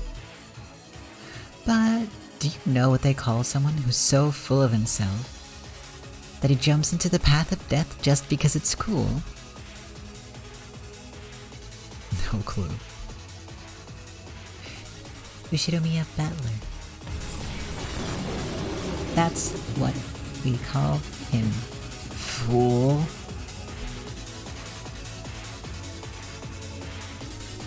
I file a motion for a logic error. With that last red truth, you've just cut off. Sorry, I'm having a hard time seeing with my eyes.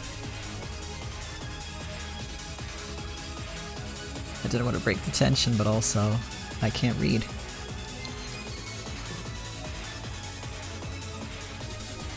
Like, in a very literal sense, not in the tee I'm goofing sense. Uh-oh. Okay, there we go, I think. Yeah, that's... eyesight's still a little fucky because of eye problems. It's okay, though. It's getting better. Slowly. Very slowly.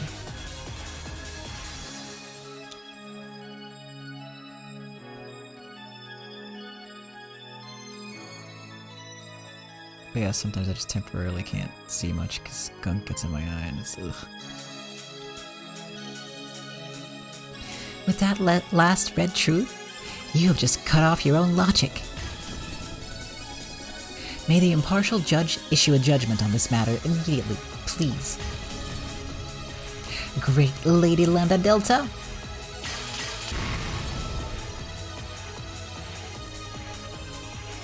Motion received. Lambda Delta. Does this make logical sense? Your inspection, please. Motion received. Valor, show me. Let me see your cards. I forgot your voice. Valor-san.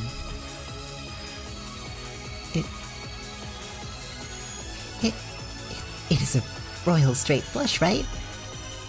You've got nothing. You won't get out of this with just a sorry, okay?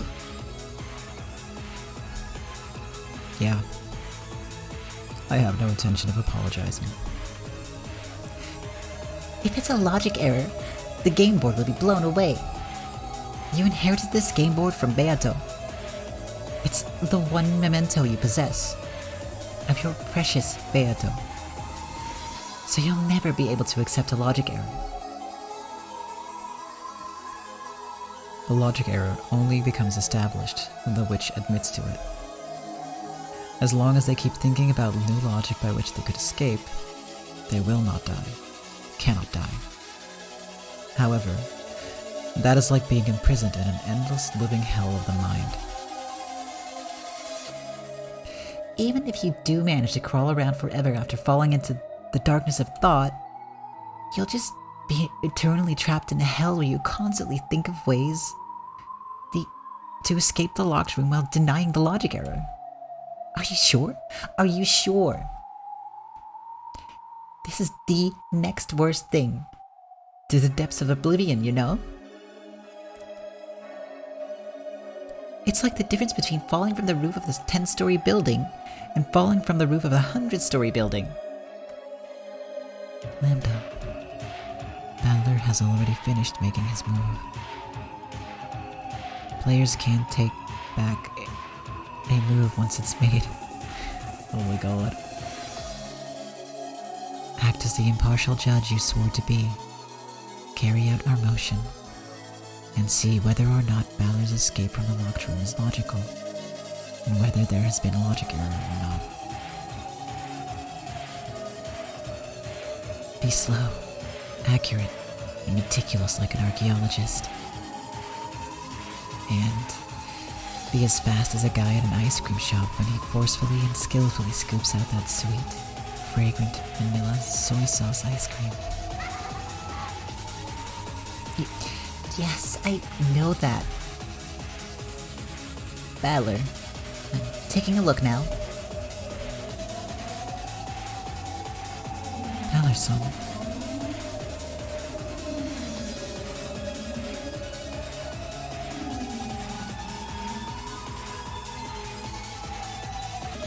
Oh boy, oh boy.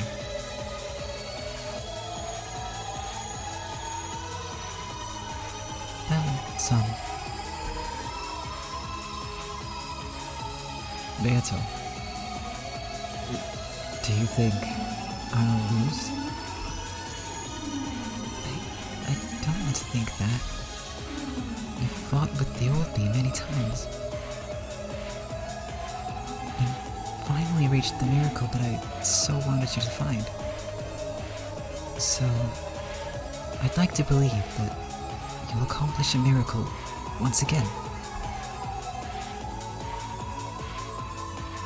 The woman called Beatrice.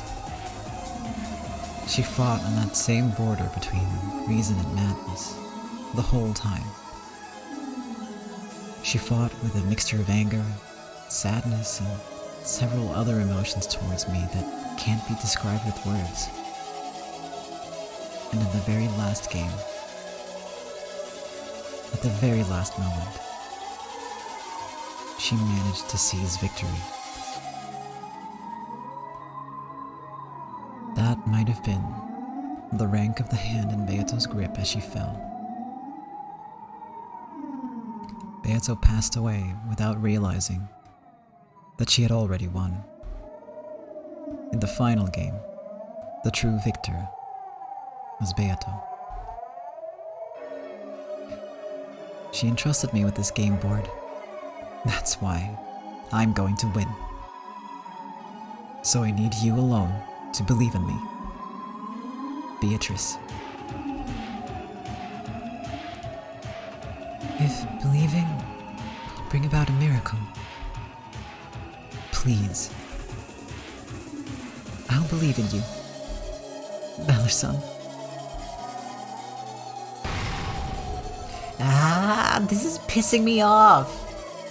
Please just check it already, Lady Lambda Delta. There is no valid logic. There doesn't exist any way to get out of this locked room. You are overeager, Valor-san. Sure, if you could win this, that'd be cool. If you managed to disappear even though the chain was still set, that'd be amazing. So cool. How mysterious. Hold me. Squeak. Erica, please. Like hell you can. Like hell you can do that. If you could do that, you really would be a witch. If you could vanish your way out of this locked room like a puff of smoke, I'd have to acknowledge it. It'd be the work of a witch. Quiet, Lady Erica. Lady Lambda Delta is conducting her inspection.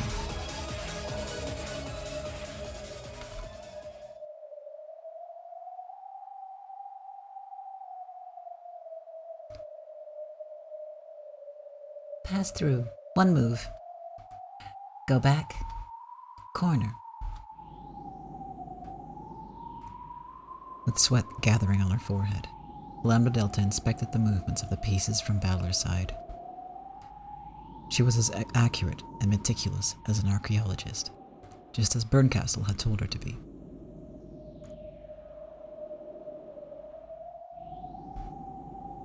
After gulping stiffly, Lambda looked between the formation of the pieces on the board and Balor's face, which remained tense but steady. Lambda. I have finished my inspection. There's no way the logic works. Please, God.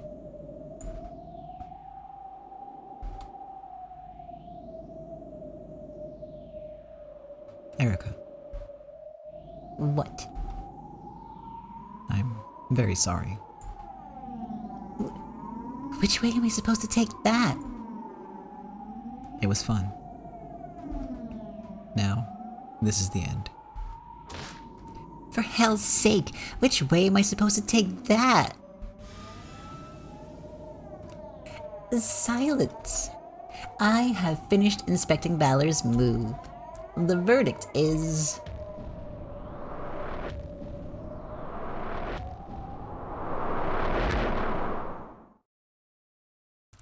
valid. Valid? You lie. I judge it to be valid. He's presented logic that doesn't violate any of the red truths, and I finished checking it. The move by the player on the witch side and the red truth given in response to the final repetition request is valid. Valor. For the first time, I have to say, I think you're incredible. See? In your game, a miracle will always occur if you believe. Battling son. I'm sorry. If only I'd believed more strongly, you wouldn't have been cornered like this. Beato flew onto Balor's chest, sobbing. Erica staggered backwards, shaking her head back and forth dizzily. And Berncastle? Her face was like an expressionless mask. Then, slowly, it became a smile. And for some reason, it seemed the sign of some horrible emotion. Well done. To think that you escaped the room without removing the chain. Simply splendid. With their small hands, Glenor slowly started to applaud quietly. She was followed by Gertrude and Cornelia, and then by Beato and Lambda Delta too. Applause filled the room.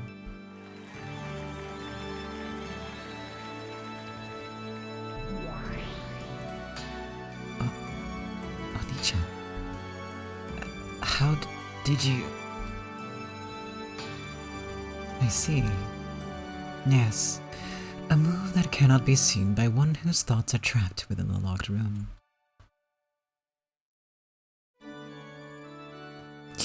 Impossible!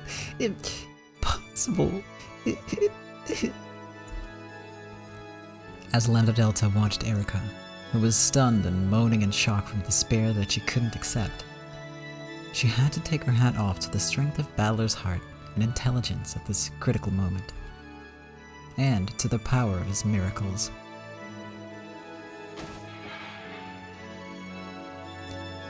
Incredible, Yoshiromiya battling. I was so wrong to think that your power and Beato's would cancel each other out and bring an eternal draw. I've suffered total defeat. And Byrne, who realized your true strength, but thought she could get you to do what she wanted, well, she's suffered total defeat too. Byrne is the witch who waits for miracles. You are the witch who summons miracles. You are not Byrne's peace. In this moment, without a doubt, you have surpassed Byrne. The fact that you only took a moment to think up a trick to escape this locked room really is nothing short of stunning. As Erica predicted, Balor had been hiding in the closet. Then, during the chaos in the bathroom, he'd snuck out of the door. Erica had guessed this much. She retroactively set the chain lock and sealed it to prevent Balor from doing this very thing. The chain lock cannot be reset from the outside, so it should have been impossible to escape from the locked room. However, by thinking outside of the locked room, Balor broke through. We can use anyone to explain it, but let's go with the piece of Kirie, his mother. Just like Balor, the other victims of the first Twilight have not been confirmed dead with the Red Truth. In other words, just like Balor, the others, including Kirie, can still move. And their locked rooms are not sealed, so they can go out as they please. Kirie came to save him. Kirie followed behind Erica, and waited in the hallway while the latter entered the guest room and sealed the door from the inside. Then, after Balor undid the chain lock and escaped, she entered the room in his place. Then, Kirie reset the chain lock from the inside, and hid in the closet, just like Balor had done. Yes, it is true that Balor isn't inside this guest room right now. However, that doesn't mean that no one else is inside it. Kirie took Balor's place in the closet, the one exception that Erica left unchecked, and is there still. Kirie saved Balor.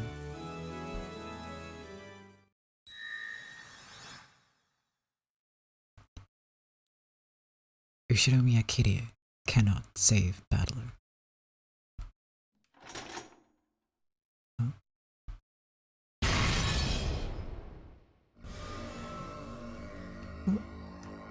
What do you mean? Ushiromiya Kirie cannot save Balor.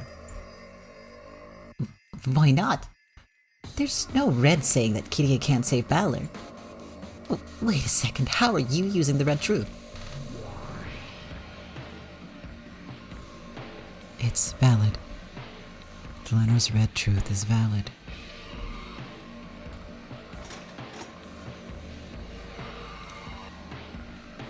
Applying for authorization to unsheath the red key. Granted. Glenar, do it, please.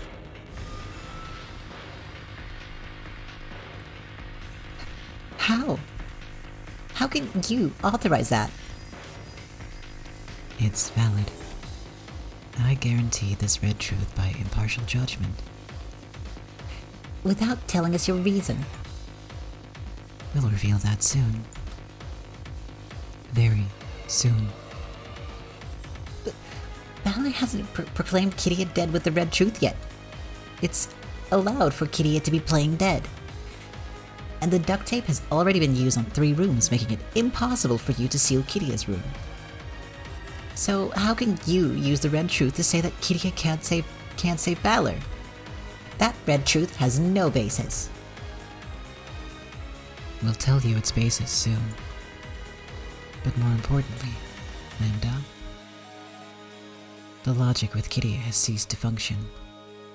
You should probably find another piece to switch places with Valor, don't you think? Yes. There are still pieces that can save Valor. Reconstruct the logic. All we need is someone who can switch places with Valor. It doesn't have to be Kiria. Then let's switch to Natsuhi. Ushirumi and Natsuhi switch places with Valor.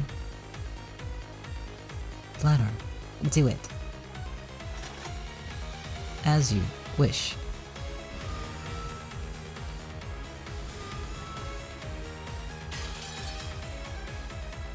No. They went right through her. Glenar's red longsword smashed Natsuhi's piece into little bits. How? How can Erika deny this logic without the detective's authority? Yoshiromiya Natsuhi cannot save Battler. Then Ava. Ushinomiya Ava.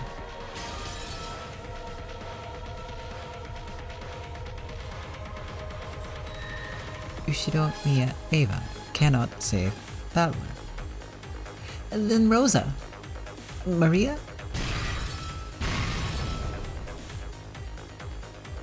Save your breath. Neither Rosa nor Maria can come to his aid. Death. Death, death, death, death, death, death, death. Die the death. Sentence to death. Great equalizer is the death.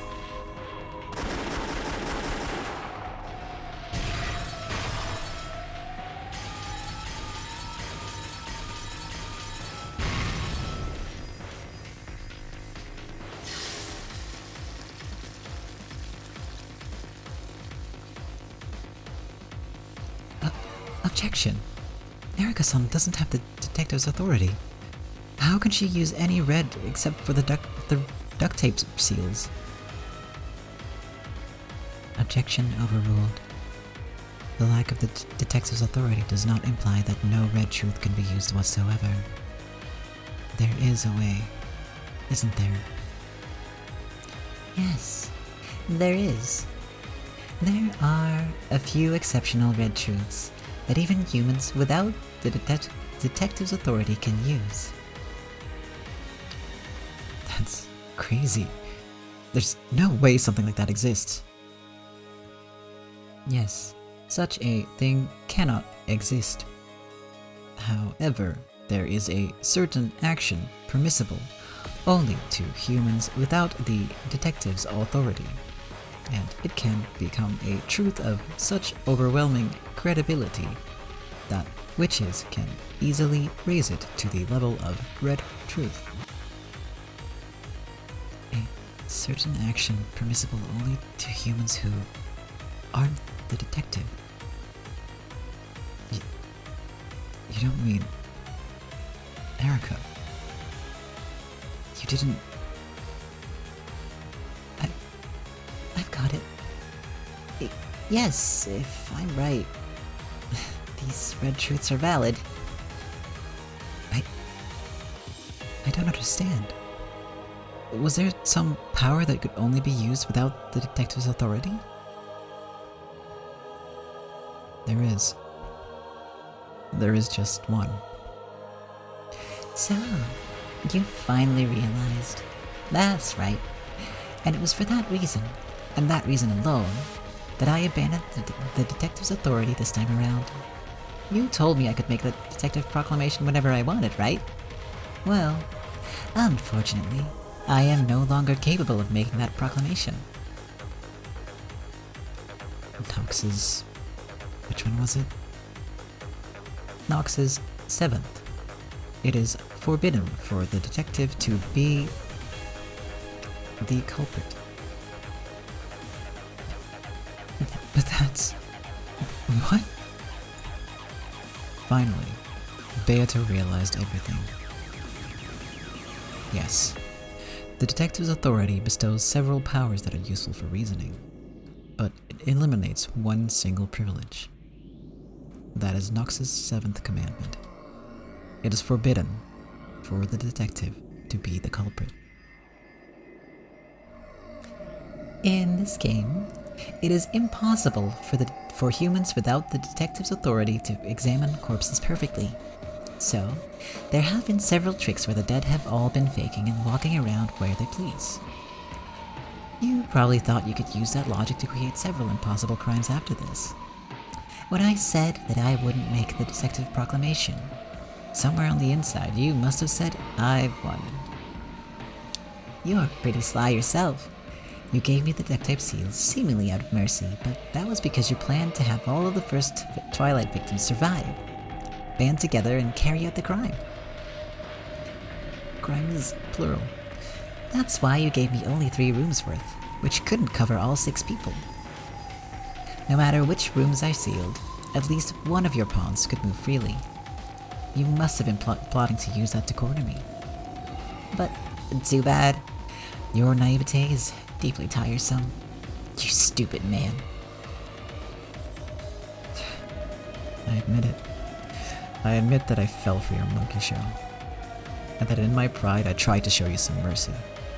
That's right. Even without the detective's authority, there is a way. A way for a human to make sure that a corpse examination cannot fail. Is the human lying in front of you alive or dead? You can answer that question by examining their corpse. With just a quick glance, your chances of being right are 50-50 either way. Various bits of knowledge and experience can be used to obtain a more precise result. However, no matter how much you do that, while you can reach up to 99%, you can never reach 100% accuracy. That's what most people would think. However, there is one way to conduct a perfect examination. Kill them. It's as simple as that. Erica. Without the detective's authority, I can't tell whether the victims are dead or faking. So I needed a way to be sure. And if possible, it would be preferable if they were removed from the game board, so that they couldn't make a mess of things later on. So I dashed all over the mansion, visited all the crime scenes, and I killed everyone all over again. What on earth? Of course, she couldn't just kill them however she liked. It had to be a perfect way of killing, good enough that their deaths could be determined with the red truth. Erica made sure of that. The manner in which they were each killed differed, but afterwards, she completely severed the heads of all those she killed. That method of killing is solid enough to be called a red truth, right? Lambda. It's valid. No human could survive after being decapitated. Could you have severed all of those heads without getting any blood on you? For example, you can take a large trash bag from the kitchen and grab the knife through it. Then, if you cover the entire corpse with the trash bag as you do your work, you can block nearly all of the blood splatter. Naturally, I prepared a separate knife and bag for each person I killed and left those items at the crime scene. Of course, I didn't humiliate myself by walking around with them, leaving blood in the hallways and dirtying my clothes. There will probably be trash bags left at the crime scene with my fingerprints on them. But, since the game ends before the police come, and the bags won't be used as evidence of anything, they can just be left there without a problem. Are you insane? What kind of mystery would ever allow something like that? I can't believe I'm hearing that from a witch on the fantasy side. Oh, and don't worry, I didn't kill you. I found you last and didn't have time to sever your head, so I just sealed your whole room with the duct tape you gave me. Then again, that might have been because I knew this would happen and wanted to watch you flounder. Oh, that's right. Just like I can say that I killed them in red, I can say one more thing. At that point, Erica stopped for a second. And still, is she really capable of an expression even uglier than all the ones before? With that greatest of all faces, she spoke.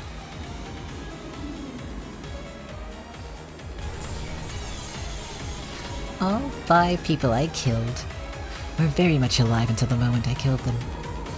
Everyone faithfully played dead as best they could until the moment just before I killed them, okay? Maria's-san was quite the little trooper. After all, even though her mother had already been killed in the same room, she kept on playing dead without even noticing.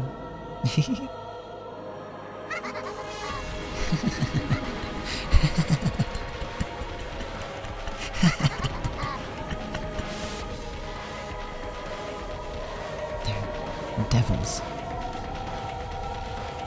Up to now, many witches and demons have appeared in this tale, but this is the first time I've seen a true devil. You bastards. You bastards. Screaming. Sorry. I can't. At last, Beato understood the entire plot of this tale. This tale was just the story of a prank. Someone must have come up with the idea of playing a slightly harsh trick on their inconsiderate guest, who loved to show off her intelligence and act the part of a great detective, and several people had agreed to go along with it. The ones who had played the victims went into their assigned rooms, set the chain and the lock from the inside, and played dead to create a fake locked room murder. If you think about it that way, the rooms chosen for the corpses seem to make more sense. It was only natural for Natsuhi to die in her own room. If you're going to play dead, it is only natural that you want to lie down on your own bed. Ava's vanity is strong, so she must have volunteered to die in the VIP room. Kiria was in Krause's study. That was probably well air-conditioned and comfortable. Rosa and Maria were in the parlor. A soft sofa would have been a great place to play dead. Maria had gone the extra mile to make it look more realistic by lying dead alongside the wall. Badler was in a guest room. The temperature here was also nice. The bed must also have been fairly pleasant. Yes. The victims for this first twilight had all died in comfortable rooms. I mean, not gonna lie, I feel like Kiria would take a look at like Krause's financial records if she was in there and that was part of the reason. That seems like a thing she would do.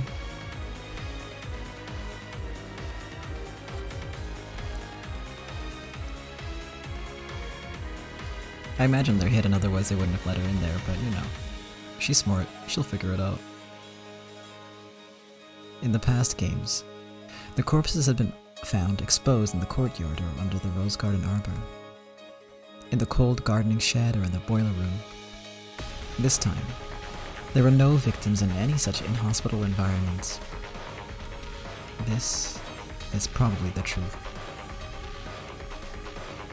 This was the story of a prank, where no one was dead in the first place. And then, this devil turned it into a genuine murder case. You do have the right to speak ill of Lady Erica. However, at this moment, you have the obligation to present new logic that does not lead to any contradictions. Ashes to ashes, dust to dust. Corpses to corpses. So, Battler-san, let's continue the game. Please present a different human to switch places with you. If you don't, your trick will become a logic error. There's now no one who can come to the rescue. Erica's killed every last one of them.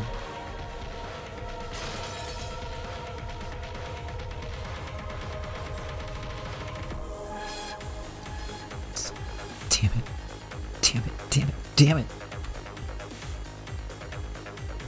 Battler-san, please calm yourself. Now's the time to wipe your tears away and fight.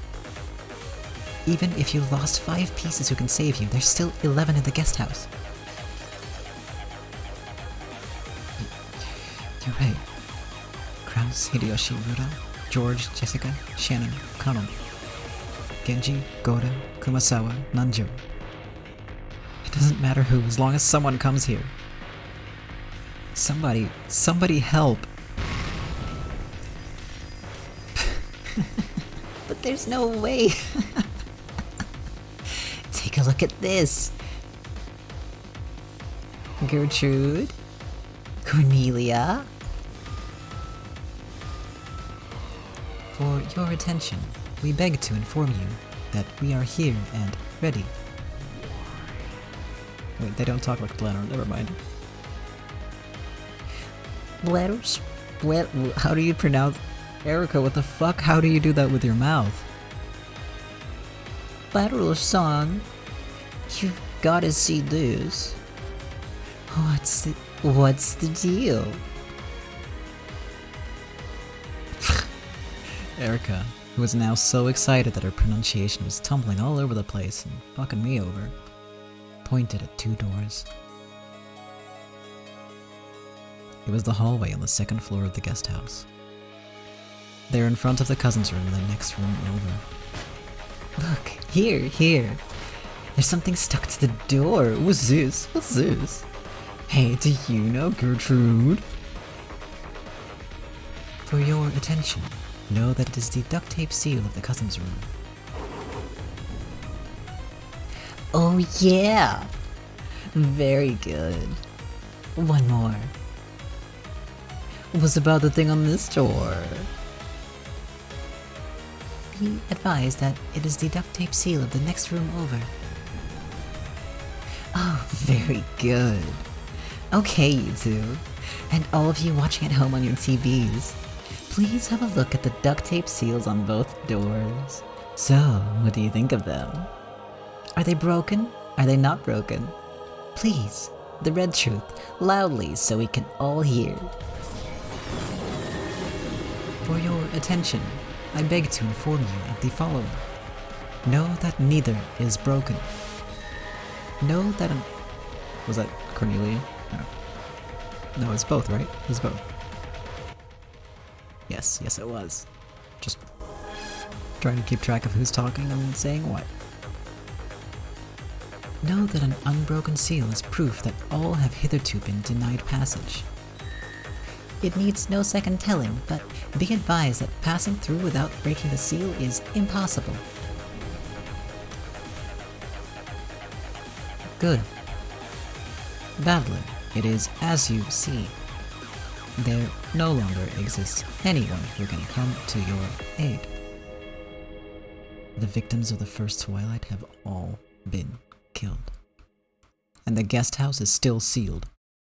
No one can come to the rescue.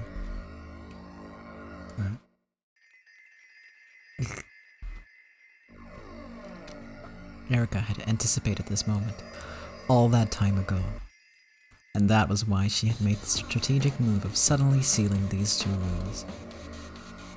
This resolved the confusion Cornelia had felt back then. Why wouldn't the human side player want as many free humans as possible? That was a natural, simple question to ask.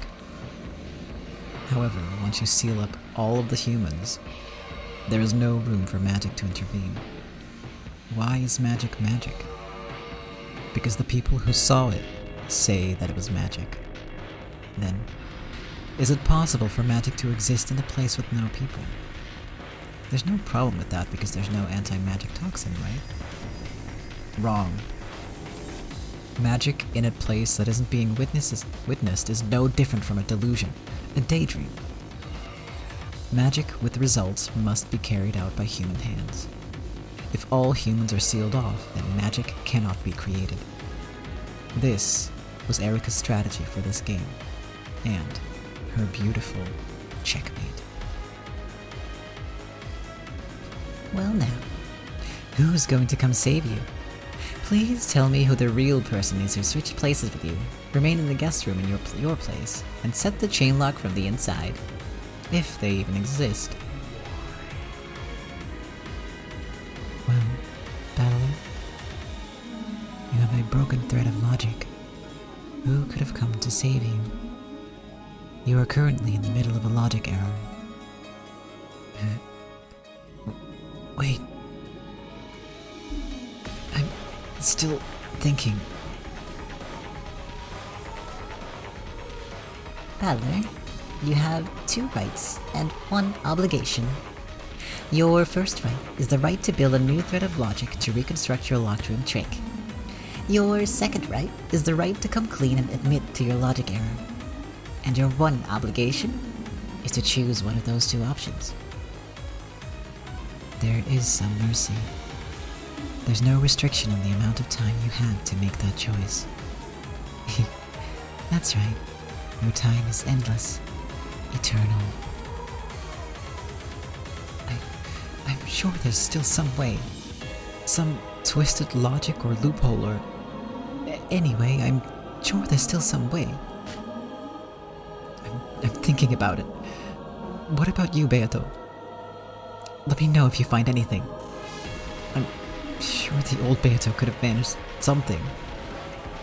She built up several locked rooms like this.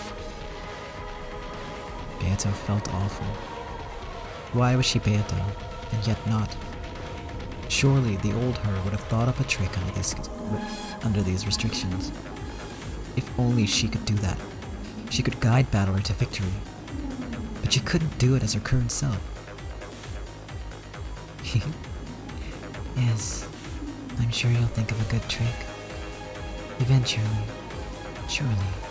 Probably. Maybe. Pretty sure it's impossible, though.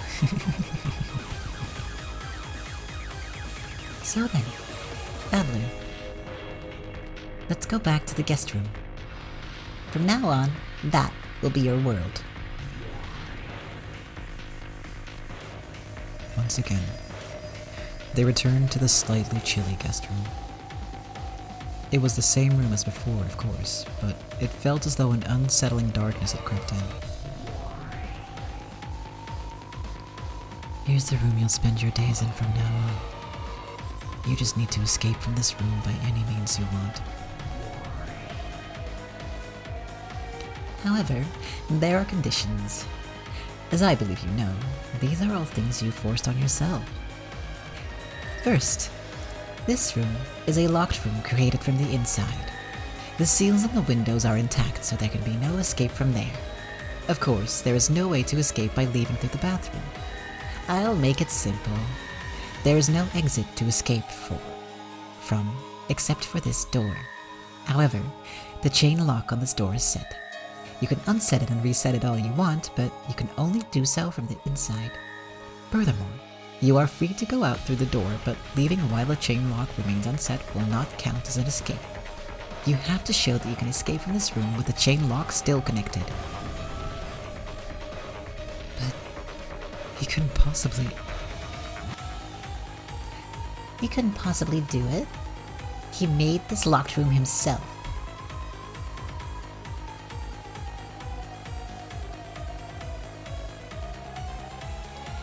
We have set up just one exit other than the door.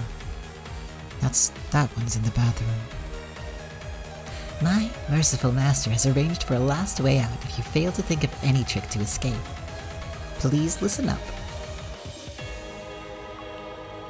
Burncastle guided Balor to the bathroom. It was just a normal bathroom. The setup intended to surprise Erica and buy Balor time was no longer working. However, the bundle of wire and the nippers that had been used to prepare that trap still lay in the empty bathtub. Are you saying that I can use these to help me escape? Yes, please feel free. It's a present. However, no matter what you use, you can't lock the room from the outside. And you can't fool the seals either, okay? These tools aren't here to help you pull some trick with a chain lock. They're here to let you escape from this room in a more direct way. But how am I supposed to use these? Not bad, Vern. I see. And I see that your mind is grotesque as ever. There is an exit that leads directly outside from this bathroom. Can you find it? You don't mean... Did you figure it out, Beato? Please, tell me. That's... impossible. Please, where is it? Tell me. We can't let the game end like this. There. Huh? Where? Under the bathtub? Can't you see it? There's a round hole that leads straight out of this room. It's a bit small, though. You...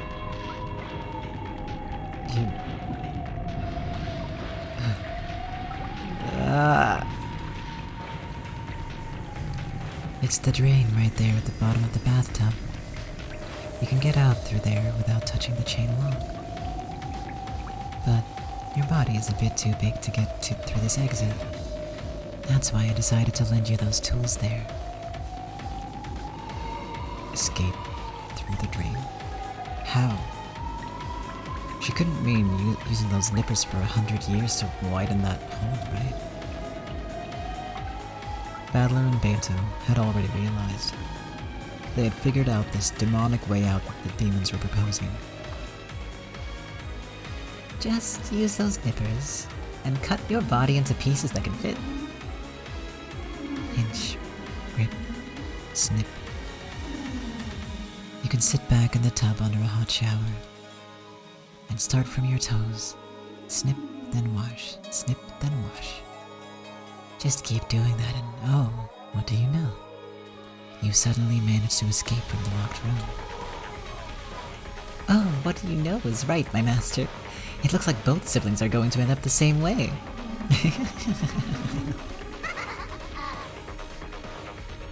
But, Vern, if he does it that way, the hand holding the nippers will be left at the end. That's why we have the wire. Beforehand, Balor will have to wrap the wire around his wrist, then stretch the other end out into the corridor through the crack in the door. You should be able to fit just a wrist through the crack left by the chain door. If you can make yourself that small, I'd be happy to pull that wire from the hallway and save you. My master, if you do that, I want it. Balor's wrist. And what would you use that for? But no, I've already decided to use it as a back scratcher. When the time comes, I'll scratch your back with it. What do you say? Yes, my master. Master's going to scratch my back with Balor's hand.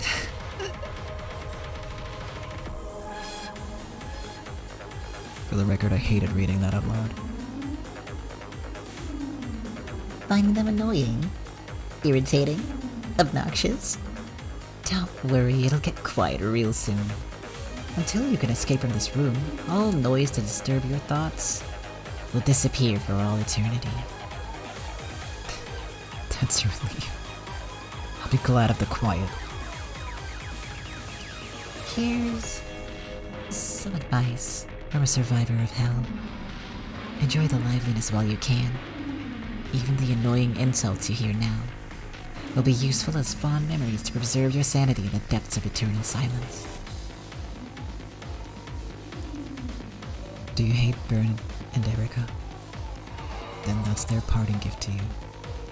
As long as you have hatred, you will be able to avoid giving up.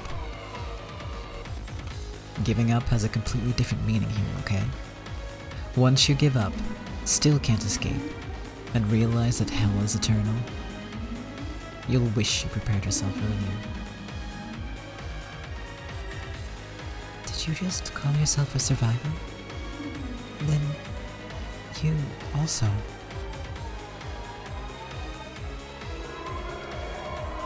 You know, every once in a while, that terror comes back to me. I wonder whether I really have escaped from that hell. What if I actually lost my mind a long time ago? And I'm still in there. Just having delusions about being here and chatting happily without you all like this. That nightmare still terrifies me. And so I need to constantly feel, truly feel that this isn't a dream. Hey, are you guys really? You are just this insane delusion I'm having inside that hell, right?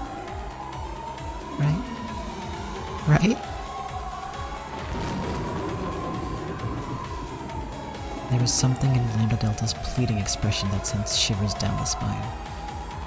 It was probably more terrifying than any threatening words she could have used with even the most vile expression on her face. It was time for Battler to realize. A logic error isn't so sympathetic that you could just stick out your tongue, ask for forgiveness, and say you'll be more careful next time. Even if you feel that the fight is at a point where you can't back down, risking a logic error by leaving things up to chance is never a risk you should take. It was time for him to pay up and understand the true risk and terror implied by the words betting one's life on a fight, which must sound so exciting for a man. Battler-san, hang on in there. I'll think deeply upon it as well. I'll devote everything I have to thinking of a trick to escape this room. I will come to save you. Beato. I'll definitely think of something. Just you watch. Well, regretfully, it's time for us to leave. We mustn't get in the way of his job any longer. See you later, Battler-san. Or, like you'd say it, see you again, right? Have a nice day.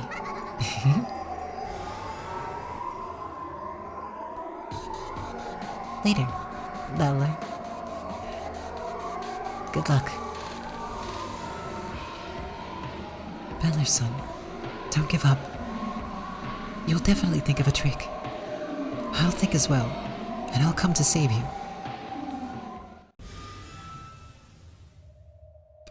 Beato! Before he could finish saying Beato's name, they had all disappeared. They hadn't disappeared in a golden spray or turned into butterflies and flown away. As if there had never been anyone but him in this room to begin with. Battler blinked once, and everyone else was gone. Nothing remained. Not their voices, their presence, their warmth, nor even the faint perfume Beato had worn. The frigid air of the room was wrapped only in the lonely sound of the wind and rain. With that overpowering feeling of isolation, I finally began to realize how horrible a punishment this would be. Damn those bastards. It can't be that hard to get out of a room like this. I mean, rooms are made so that people can come in and out of them, right?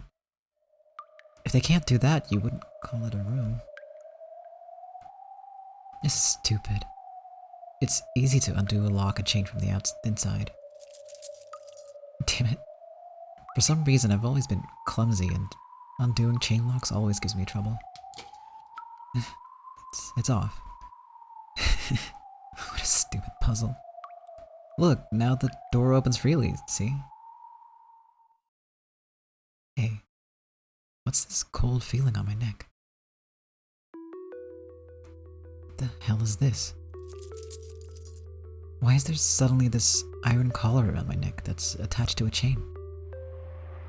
Damn it, who would do something like that?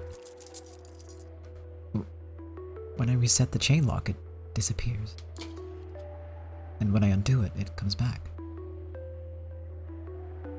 The chain is pretty long, so I can make it a little way out into the hallway. But it can't go far from the door. Then, if I close the door, stand on the outside and stick my hand through the crack and just somehow set that chain.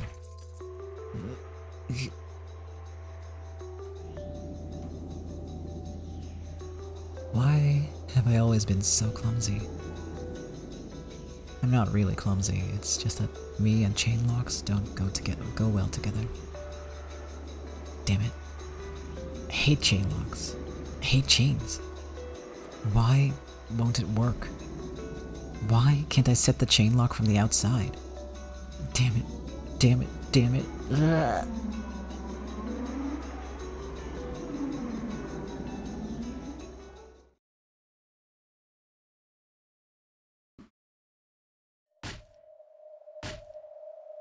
Battler-san. Battler-san. Hang in there. Hang in there. And, you knew this was coming, right? We could all feel the cliffhanger approaching, and we have it. Yes, we do. Especially since I went overtime a little bit, even with the break.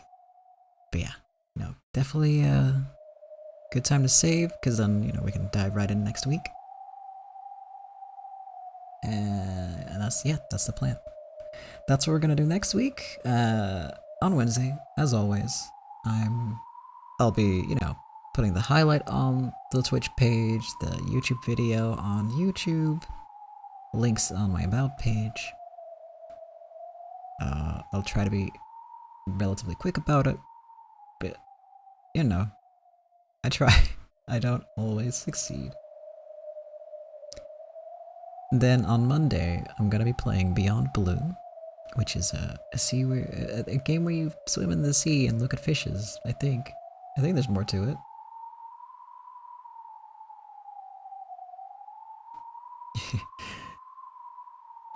Well, you know what? Your theory could still work, just not in this location, maybe. Who knows? But yeah, also, it is Ocean Month on my channel this month. All sub money will be matched and donated to the ocean cleanup by me. And there's a temporary donation link if you want to toss some cash into the pile that we're gonna send over to clean up the ocean and remove plastic from it. Well, I say we, but the charity that is gonna do that, not me personally. But yeah, it's a non-profit organization that works to take plastic out of the ocean and also prevent it from getting there in the first place. Which, yeah, good charity. I'm a big fan. Very important. So that's on Monday. And again, Umineko on Wednesday. We're just gonna keep trucking. And hopefully next time my eye will be less of a problem. I think it's healing. Nature is healing. By nature, I mean me. Alright, that's gonna be it for me today. Thank you all so much for watching. Thank you for being in the chat, Cat, you specifically. Thank you for lurking. Thank you for watching the video or the VOD or whatever you're doing right now. I appreciate you, and I hope you have a great day, a great week, great night, all that good stuff. See you next time. Bye-bye. Bye-bye. Good night.